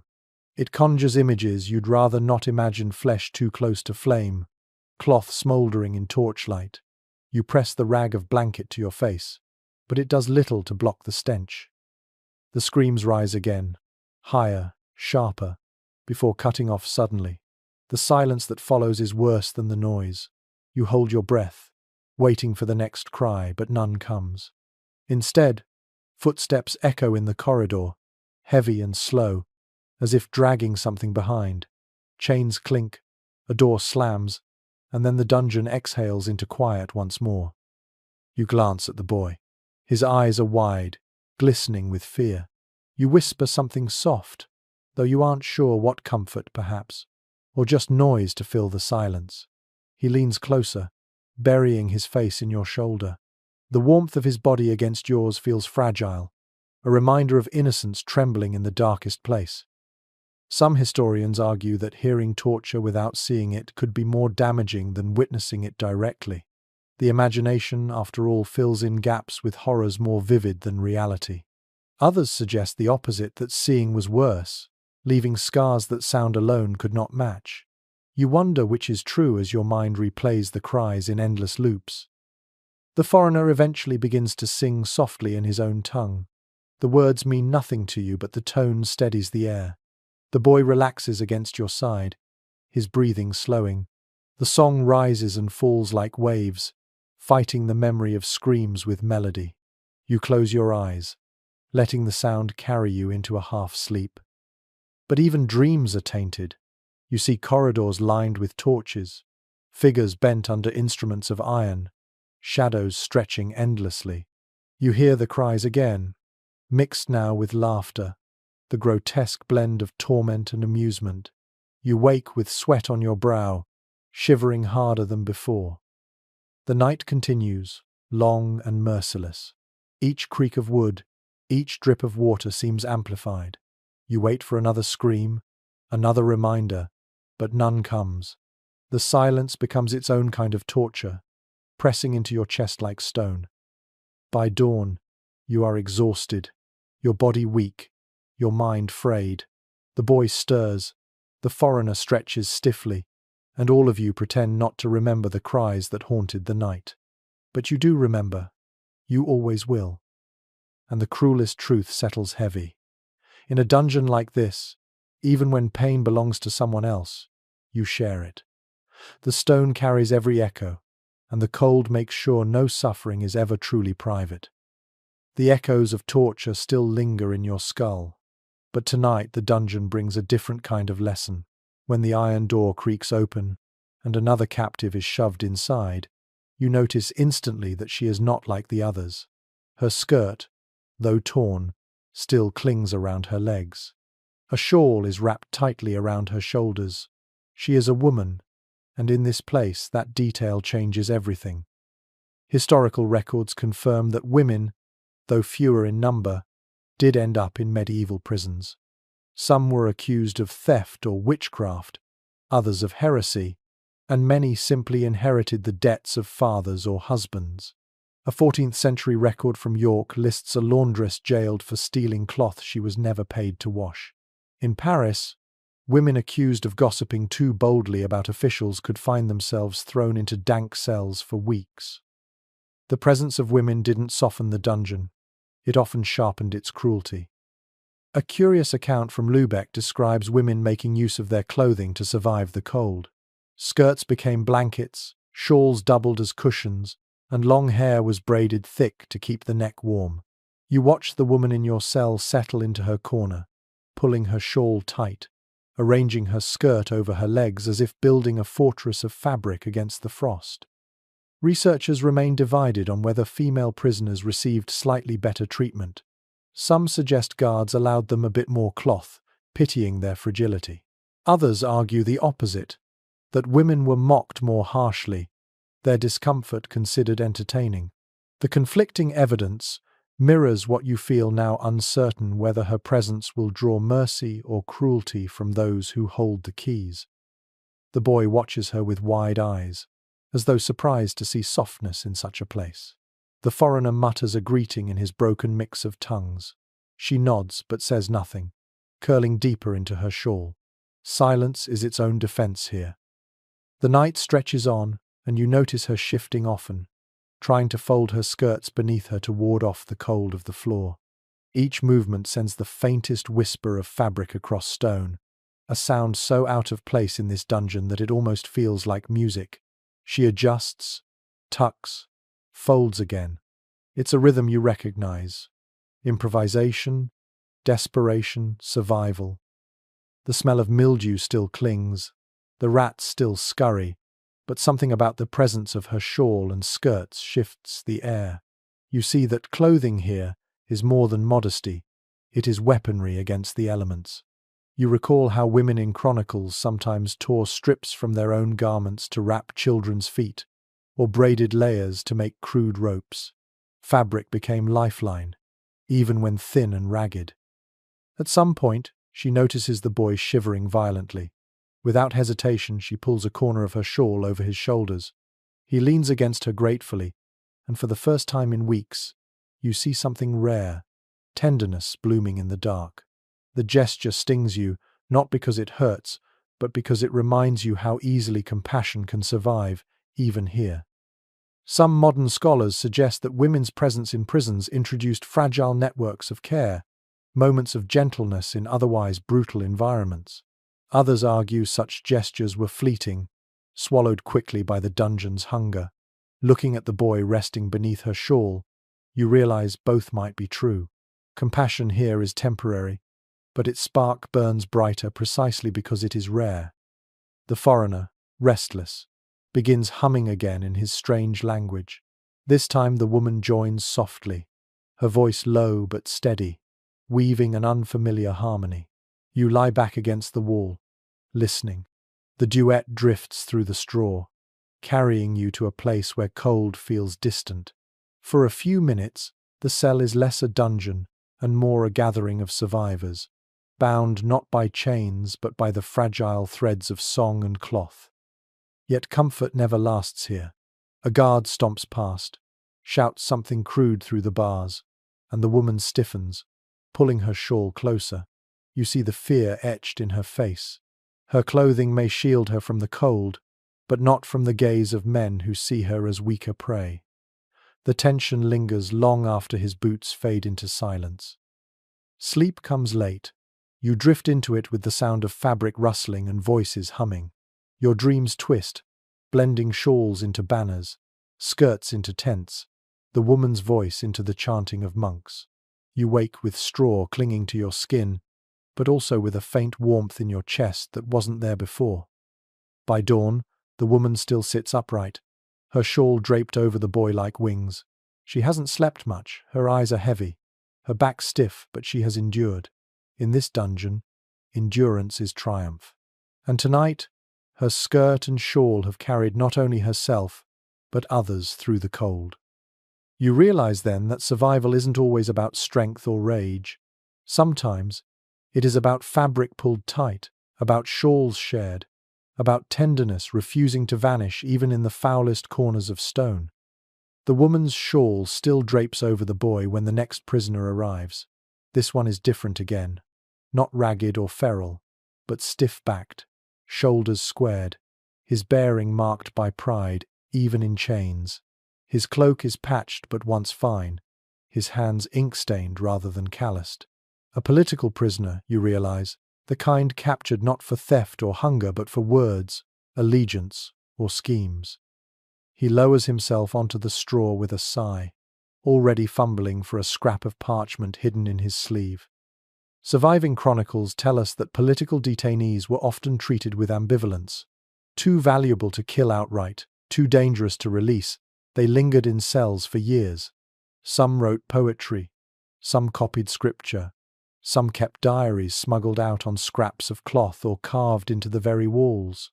In France, A noble accused of treason etched entire verses into limestone, his poem still visible centuries later. You watch this man now, and see the same instinct. His fingers itch for expression even as frost creeps through the cell.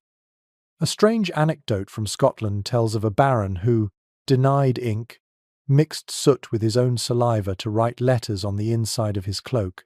The guards mocked him for madness, but those markings were later found to hold coded plans. You imagine tonight's companion doing the same, his determination refusing to freeze.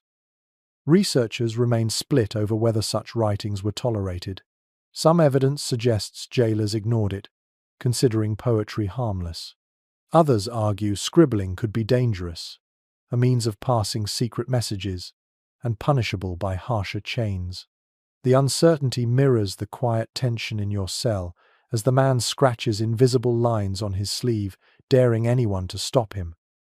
The boy stares curiously. The woman watches with suspicion. The foreigner hums low as always. You lie back and listen as the man begins reciting under his breath. His voice is steady, melodic, even elegant. The words, though half mumbled, paint pictures of sunlight spilling over battlements, of rivers thawing in spring, of freedom sketched like a dream. His tone is so calm it almost feels mocking, as though he refuses to acknowledge the cold gnawing at his bones. The noise of the dungeon changes around him. Moans, coughs, and rattling chains seem to soften beneath his verses. Even the rats pause, whiskers twitching as if listening.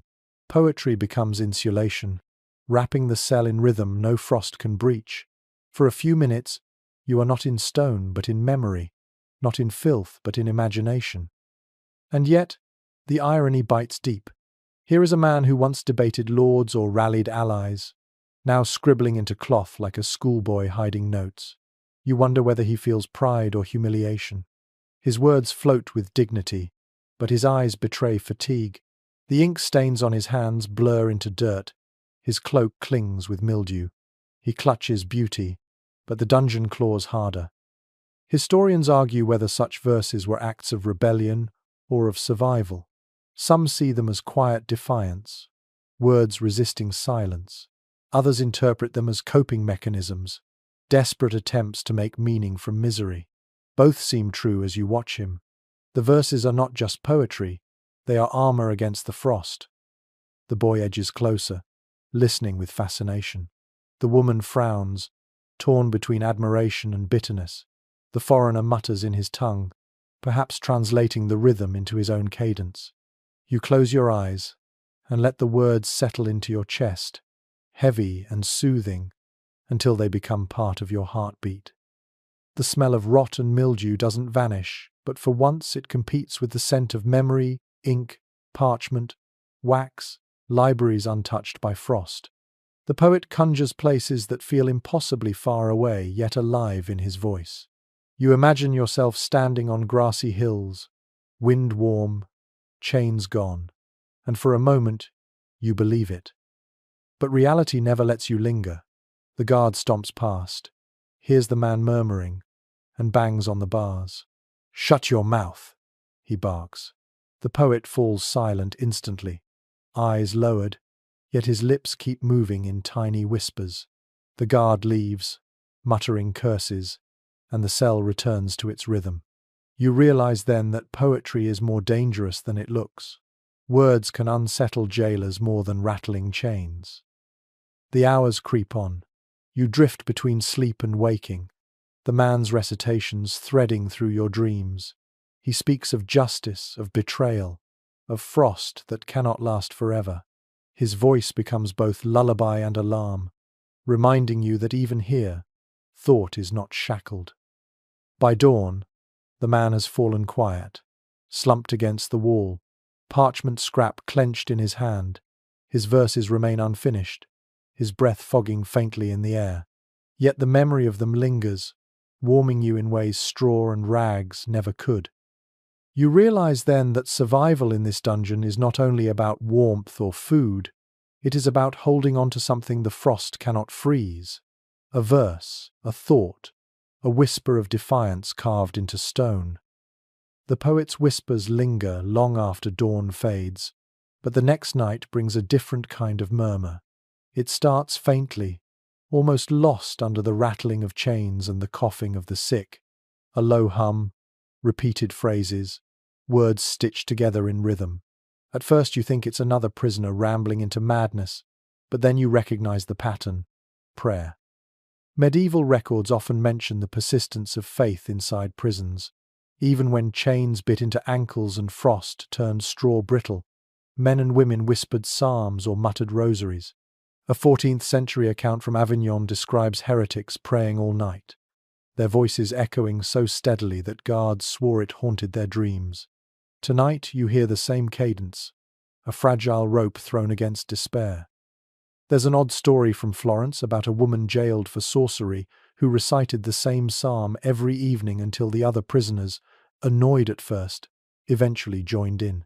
What began as complaint turned into ritual, and the whole cell supposedly fell asleep each night to the same refrain. You wonder whether the voice in your own darkness might do the same, weaving strangers into unwilling congregation. As for whether faith truly eased suffering, scholars remain divided. Some argue prayer was a psychological balm, giving prisoners rhythm and purpose when nothing else remained. Others insist it sharpened torment, reminding captives of heaven's warmth while their bodies froze on stone. The debate cannot be settled from parchment alone, but lying here, listening to the hum, you feel both sides at once. The woman who entered days before begins to join in, her voice soft but steady. The boy follows, stammering through words he half remembers.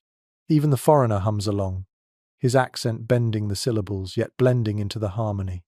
You remain silent at first, but soon the rhythm draws you in. The prayer becomes less about faith and more about survival, its repetition warming your chest like a fire you can't see. The smell of mildew still clings, rats still skitter, the cold still gnaws, but for a few minutes those miseries dim under the weight of chant.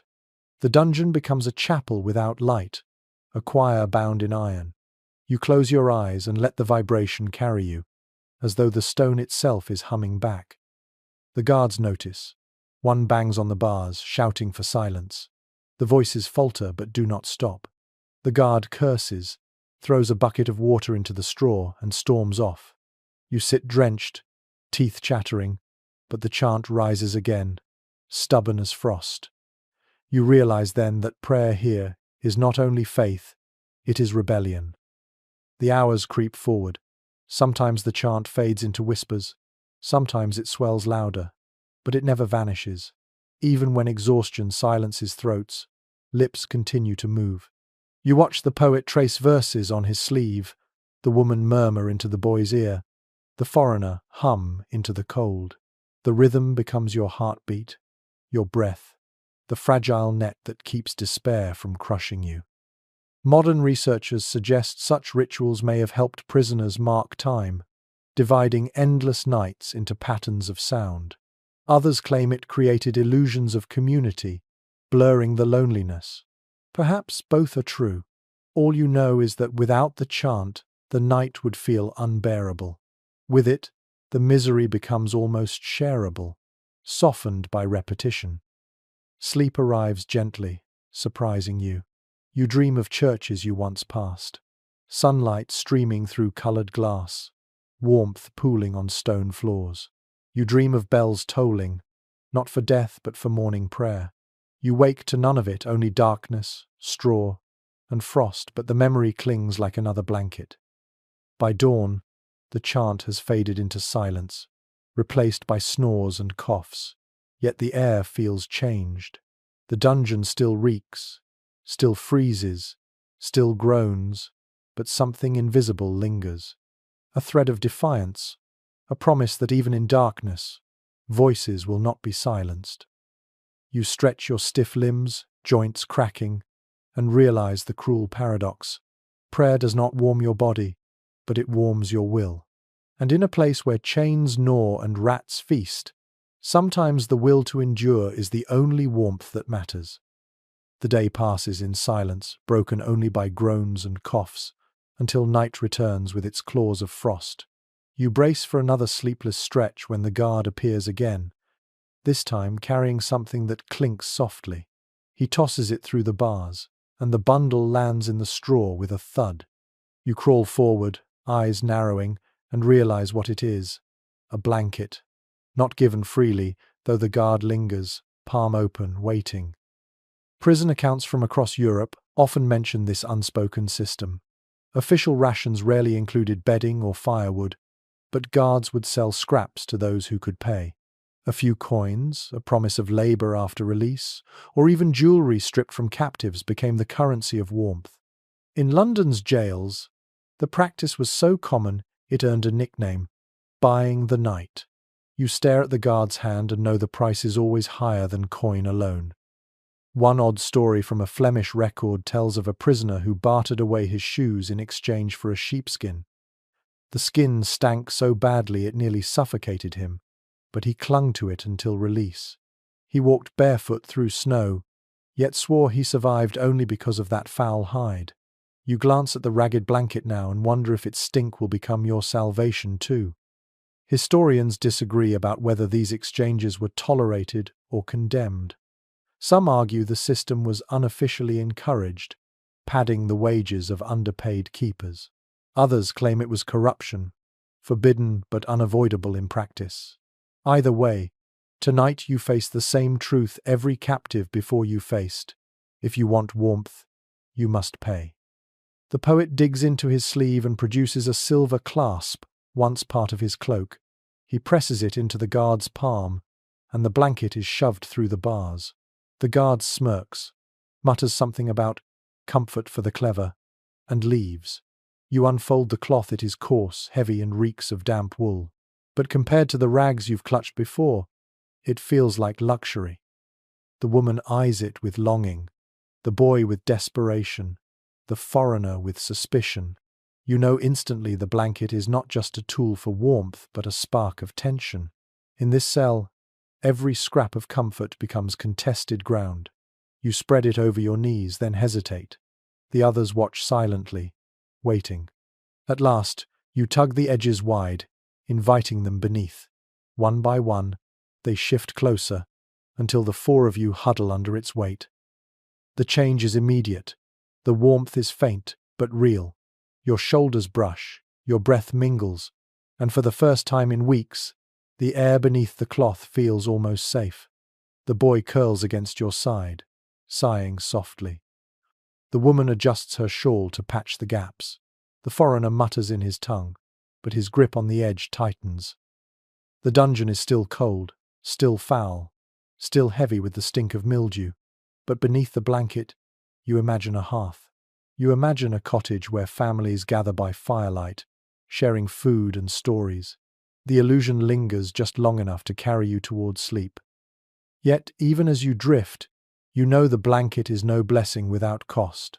The poet has paid dearly, and tomorrow the guard will expect more. Perhaps coins, perhaps secrets, perhaps obedience. Comfort is never free in these walls. It is another chain, softer but binding all the same. Researchers suggest that such transactions blurred the line between punishment and survival. Guards profited from misery, and prisoners learned to bargain with scraps of dignity. Some accounts describe men selling even their blood for wine or cloth. Others hint at darker bargains, left unrecorded but whispered in chronicles. The truth is grimly simple. Warmth could always be bought, but never without debt. You curl deeper into the blanket, feeling its coarse fibers itch against your skin. You know tomorrow it may be taken, or another price demanded. But tonight, it shields you. Tonight, you share warmth with strangers who have become reluctant companions. The boy sleeps first, breathing evenly. The woman follows, her shawl rising and falling. The foreigner mutters until his voice fades. The poet stares upward, lips moving silently, perhaps reciting another verse. You watch him until your own eyes close, the blanket pulling you toward dreams warmer than reality. By dawn, frost clings to the walls again, but your limbs are less stiff than usual. You realize you've survived the night with more rest than you thought possible. The blanket lies heavy across all of you. proof of a bargain struck in desperation. And as the guard returns, jangling keys, you understand the lesson carved into this night. In a dungeon, comfort is currency, and every scrap of warmth carries a price far colder than the stone floor itself. The coarse blanket lingers through the day like a guilty secret. By nightfall it has already soaked up the stink of mildew and sweat, yet none of you dare let go of it. When the torches are doused and the corridor sinks into blackness, you all shift closer, trying to fold yourselves into the smallest space possible. The fabric scratches against your neck, stiff with grime, but still you clutch it, because tonight, as every night, the cold comes hunting. There is a cruel rhythm to these hours. You fall into half sleep, your body jerking awake each time numbness creeps too far into your limbs. You toss, you turn, you chase warmth as if it were prey. The boy wriggles constantly, first pressing into your ribs, then shifting away, then returning again like a tide. The woman sighs each time the shawl slips from her shoulders, tugging it back into place. The foreigner mutters in his sleep, fists clenching the edge of the blanket as if it might run off without him. You, too, keep searching one more twist, one more curl, anything to find comfort. Chroniclers describe this restless ballet with bitter precision. In one English jail, a clerk wrote that prisoners rolled like fish on a griddle, never still, ever chasing the corner of warmth that fled from them. You understand the image perfectly. No position lasts more than a few breaths before pain or chill forces another shift. A curious anecdote from a Venetian record tells of captives who devised a strange strategy. They took turns lying flat, while the others piled on top, bodies stacked like logs to trap heat. The man on the bottom endured agony, pressed against stone, but when his shift ended, he became the warmer layer above. You imagine your own group attempting the same, and the thought is so absurd you almost laugh aloud. Scholars continue to disagree on whether such contortions were conscious strategies or simply instinct. Some argue prisoners planned rotations carefully, rationing their bodies like supplies. Others suggest the movements were unconscious, desperate twitching in the fight against frost. Whatever the case, tonight your body proves the theory true: you cannot stay still. Not for long. The straw beneath you crunches each time you move, brittle and sharp. Fleas stir, biting your ankles as if scolding you for disturbing them. You slap at them, mutter curses, then curl tighter, knees pressed against your chest. Your chain scrapes the floor, the sound echoing like a bell in the hollow cell. Each clang reminds you that even your shifting has limits. The blanket slides again. You tug it up, but it drags across the foreigner's back. He grumbles in his tongue, pulling the fabric closer to himself. You pull back. For a heartbeat, the two of you glare through the dark, each clutching at coarse wool as though it were treasure. Then the boy whimpers, shivering, and shame forces you both to loosen your grip. The blanket settles crooked across all of you, patchwork coverage against an endless cold. The dungeon amplifies every sound of this struggle. Chains clinking, straw rustling, cloth tearing slightly at the seams. It becomes a rhythm, almost musical yet mocking. You think of the monk's chants you once heard through walls and realize that this shifting, this scratching, is your own midnight hymn. Modern researchers note that constant movement in such conditions was inevitable, both a sign of survival and of torment. Bodies too weak to stir often froze first, stillness becoming a death sentence. Others, restless enough to keep wriggling, endured longer. You feel grim comfort in that thought. Your ceaseless tossing means your body hasn't surrendered. Not yet. The hours crawl. You search for heat in shoulders, in elbows, even in breath fogging into your face. You press your nose against the boy's hair, inhaling his warmth despite the dirt. You tuck your feet beneath the woman's skirt edge, apologizing under your breath. She doesn't answer, but she doesn't move away either. The foreigner exhales heavily, shifting closer too. For a moment, all of you overlap like a puzzle of limbs, the blanket sagging above, straw crunching below. Still, comfort never lasts. A draught snakes through the arrow slit, cruel and precise, as though the stone itself conspires to strip away your meagre gains. The fabric flutters, the warmth scatters, and once again the dance begins rolling, tucking, clutching. You curse softly, teeth chattering, body aching from the endless cycle. An especially cruel detail in Chronicles notes that some prisoners hallucinated warmth after long nights of shifting. They swore the stone itself grew hot, only to collapse when numbness claimed their limbs. You wonder whether your own tingling fingers are heat or its absence. You slap them until pain returns, relieved by the sting. At last, exhaustion dulls your movements. You no longer chase warmth actively. Instead, you surrender to the rhythm, shifting only when agony forces you. Your body learns the dungeon's cruel game, not how to win, but how to last one more hour. By dawn, the blanket is damp with sweat, the straw scattered, the fleas fat. You sit up slowly, every joint stiff, every muscle sore, yet you are alive. And in this dungeon, that is the only measure that matters. You realize then the lesson etched into your restless night. Survival here is not found in stillness. It is carved out of motion, of twitching and clutching, of chasing warmth that never stays. You do not sleep so much as wrestle with the cold until daylight finds you. The night feels longer than usual, stretched thin like wax, melting too slowly. You already know what's coming, because you've felt it before. The fever, dream hours when your body hovers between sleep and waking, when the dungeon seems to blur at its edges. The cold numbs your limbs, but your mind refuses to rest. You drift in and out, seeing things that may or may not be real. Chroniclers wrote often about the strange visions prisoners experienced. Some described angels with wings of frost who hovered above their straw beds. Others claimed to hear bells tolling in empty corridors, or to see torches flicker where none burned. In London's Newgate, a man swore he saw his dead wife kneeling by his chain, only for her to vanish when he reached out. Tonight, you realize why such tales filled the margins of records. The dungeon is fertile soil for hallucination. A particularly odd anecdote from Lübeck tells of a debtor who insisted rats spoke to him, offering bargains in exchange for crumbs. His fellow prisoners laughed at first, but when he died days later, they swore they still heard squeaks forming words. You hear the scurry of rats now and wonder uneasily whether their squeaks shape syllables you're too tired to recognize. Specialists remain divided on how to interpret these visions. Some argue they were divine revelations, proof that even stone walls couldn't block heaven. Others see them as symptoms of starvation, illness, and exhaustion. Perhaps both are true, and perhaps in the dungeon the line between miracle and madness doesn't matter. You close your eyes and images bloom.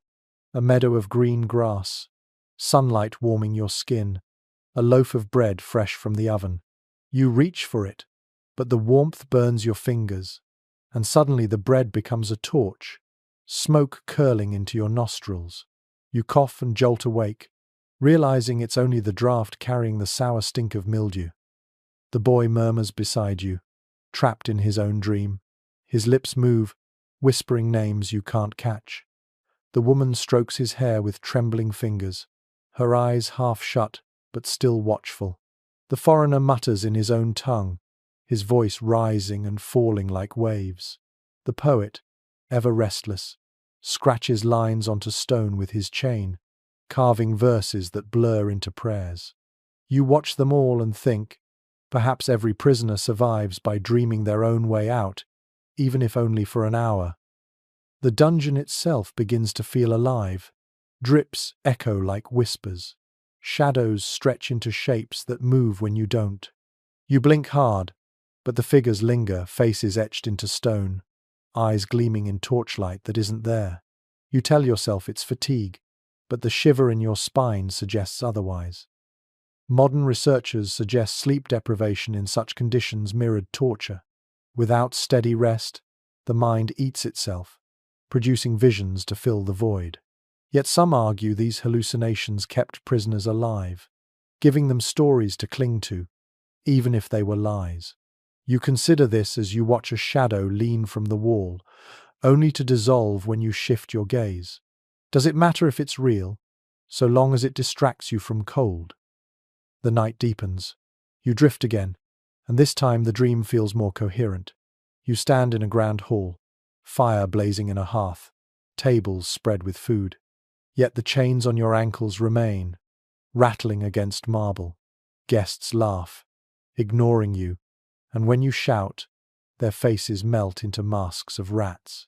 You jolt awake with a cry, startling the boy, who clutches your arm until he too slips back into uneasy sleep. The woman hums softly, a tune without words, perhaps to comfort the boy, perhaps to steady her own nerves. The sound pulls you back from panic, grounding you. You focus on her voice, letting it drown the shadows. Eventually your breathing steadies, though your mind still trembles on the edge of dream. Somewhere down the corridor, another prisoner shrieks in his sleep. His cry echoes like a blade cutting through the dark, then fades into whimpers. You realize you aren't the only one haunted tonight.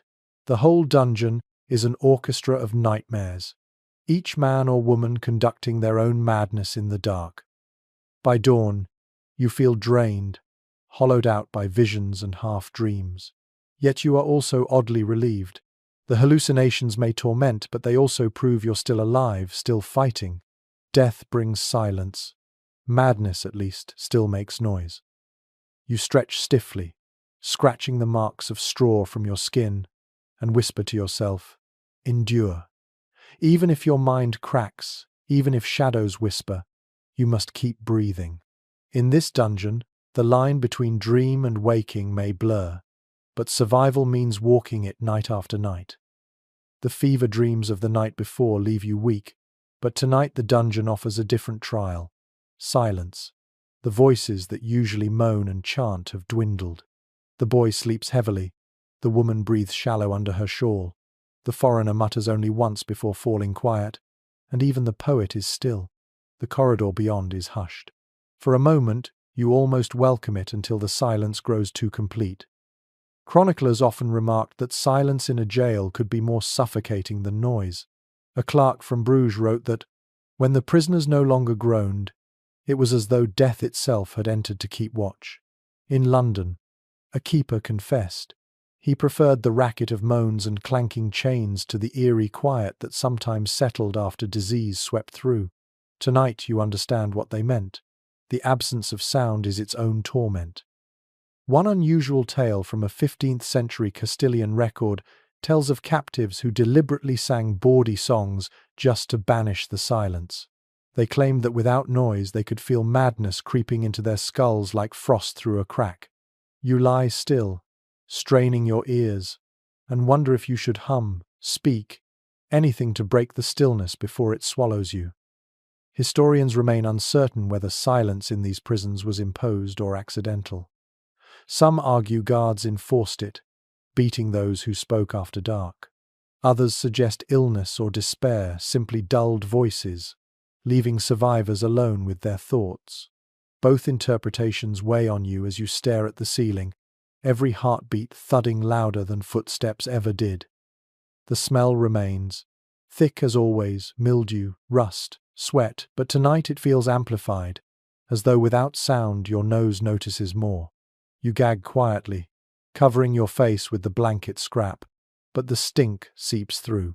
Even the rats are subdued, their usual scratching muffled to faint rustles. The silence seems to command everything. You shift in your straw, desperate for a distraction. The chain scrapes the floor with a jarring clang, and the sound startles you like a shout in a chapel. The boy stirs. The woman murmurs faintly, then both sink back into stillness. The echo fades quickly, leaving you lonelier than before. Modern researchers suggest sensory deprivation was one of the dungeon's cruelest weapons.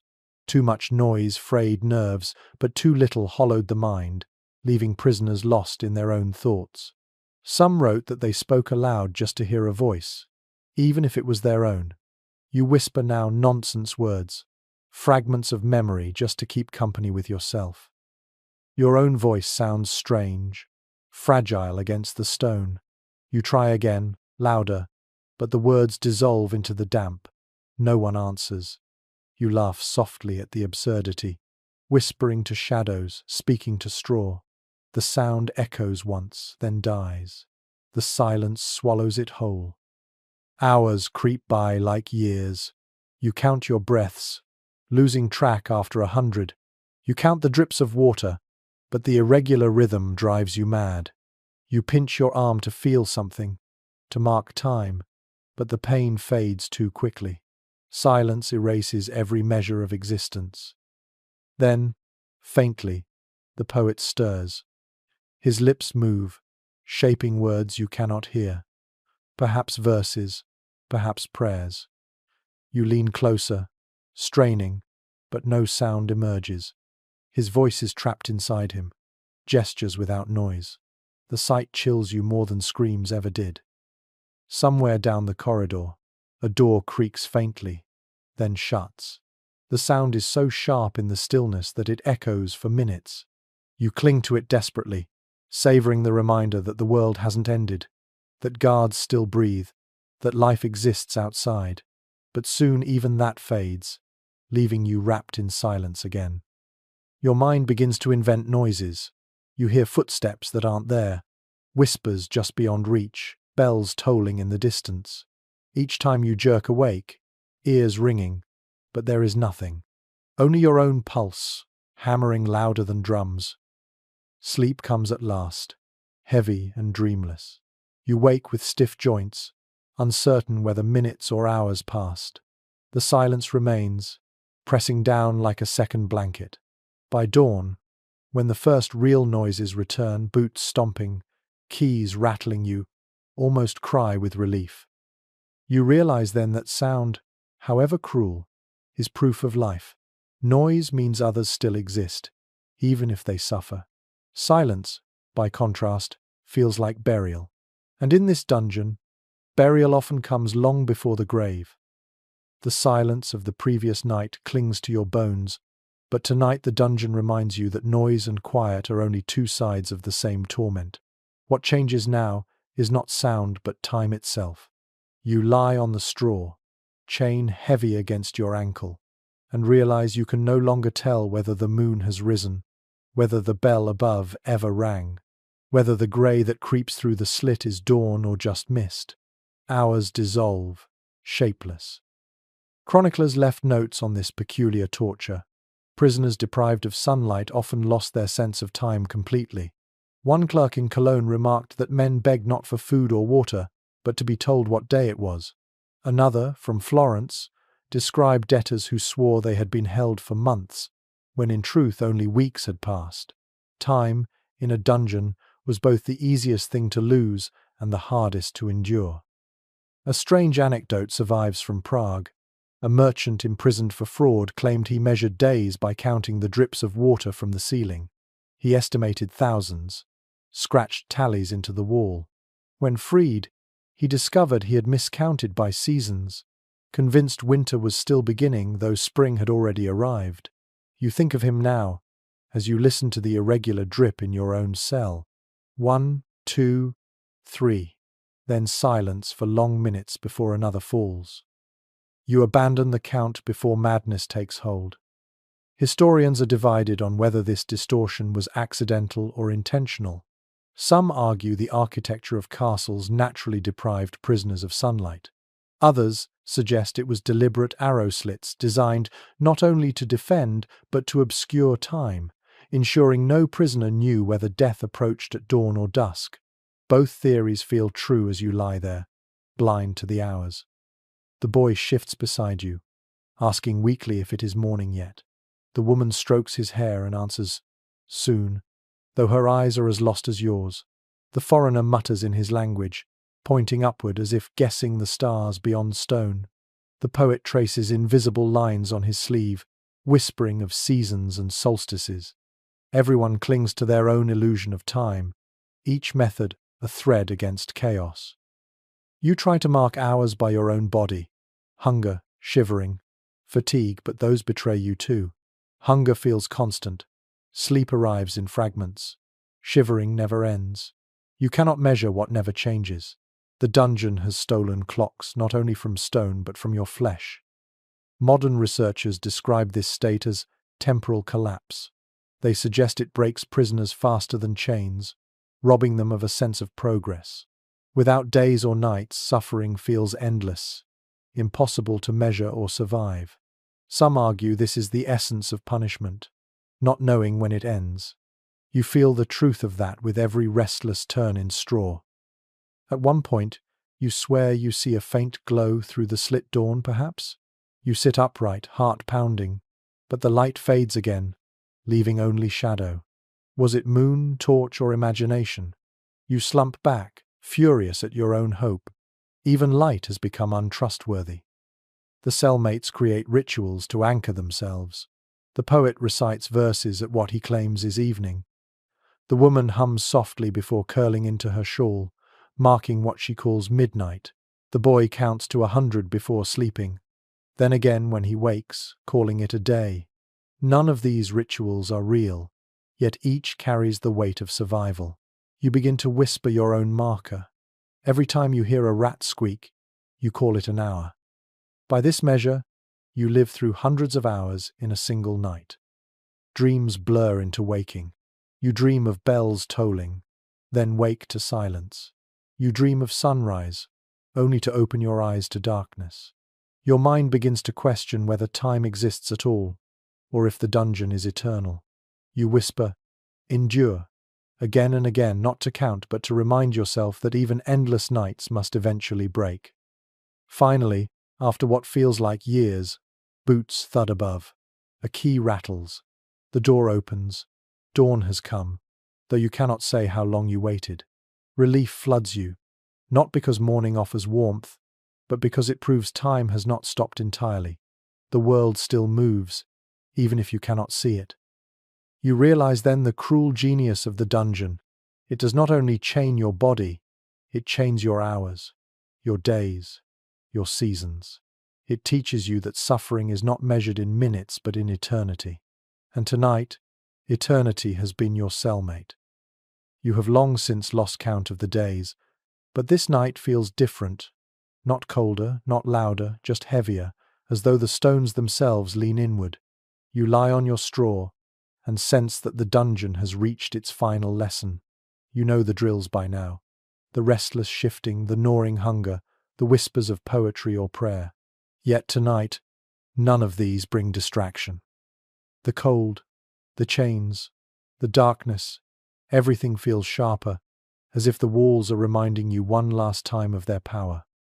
Chroniclers often wrote that the worst part of imprisonment wasn't the torture, nor even the threat of death, but the exhaustion of enduring. One English debtor compared it to a winter that never yields to spring. A monk in Cologne described prisoners as souls frozen before their bodies die. You understand both lines perfectly now. What you endure isn't one night, but the endless repetition of nights, each identical, each devouring hope. An unusual story survives from a Swiss jail. One man claimed he grew fond of his straw bed after years underground, swearing it was softer than any feather mattress he'd known. When finally freed, he begged to keep a bundle of the filthy stalks. Whether the tale is true or not, it reveals the dungeon's final cruelty. You learn to mistake misery for comfort, chains for routine. You catch yourself tonight stroking the coarse blanket scrap as if it were velvet, and the thought unsettles you more than hunger ever could. Academics remain divided over what broke prisoners most, the physical torments or the creeping acceptance of them. Some argue frost and filth destroyed the body first, others that despair hollowed the mind long before. The disagreement hardly matters. You feel both truths. Your joints ache from the cold, but worse, you have started to believe this life is normal. That is the deepest wound. The boy stirs restlessly in his sleep, murmuring for his mother.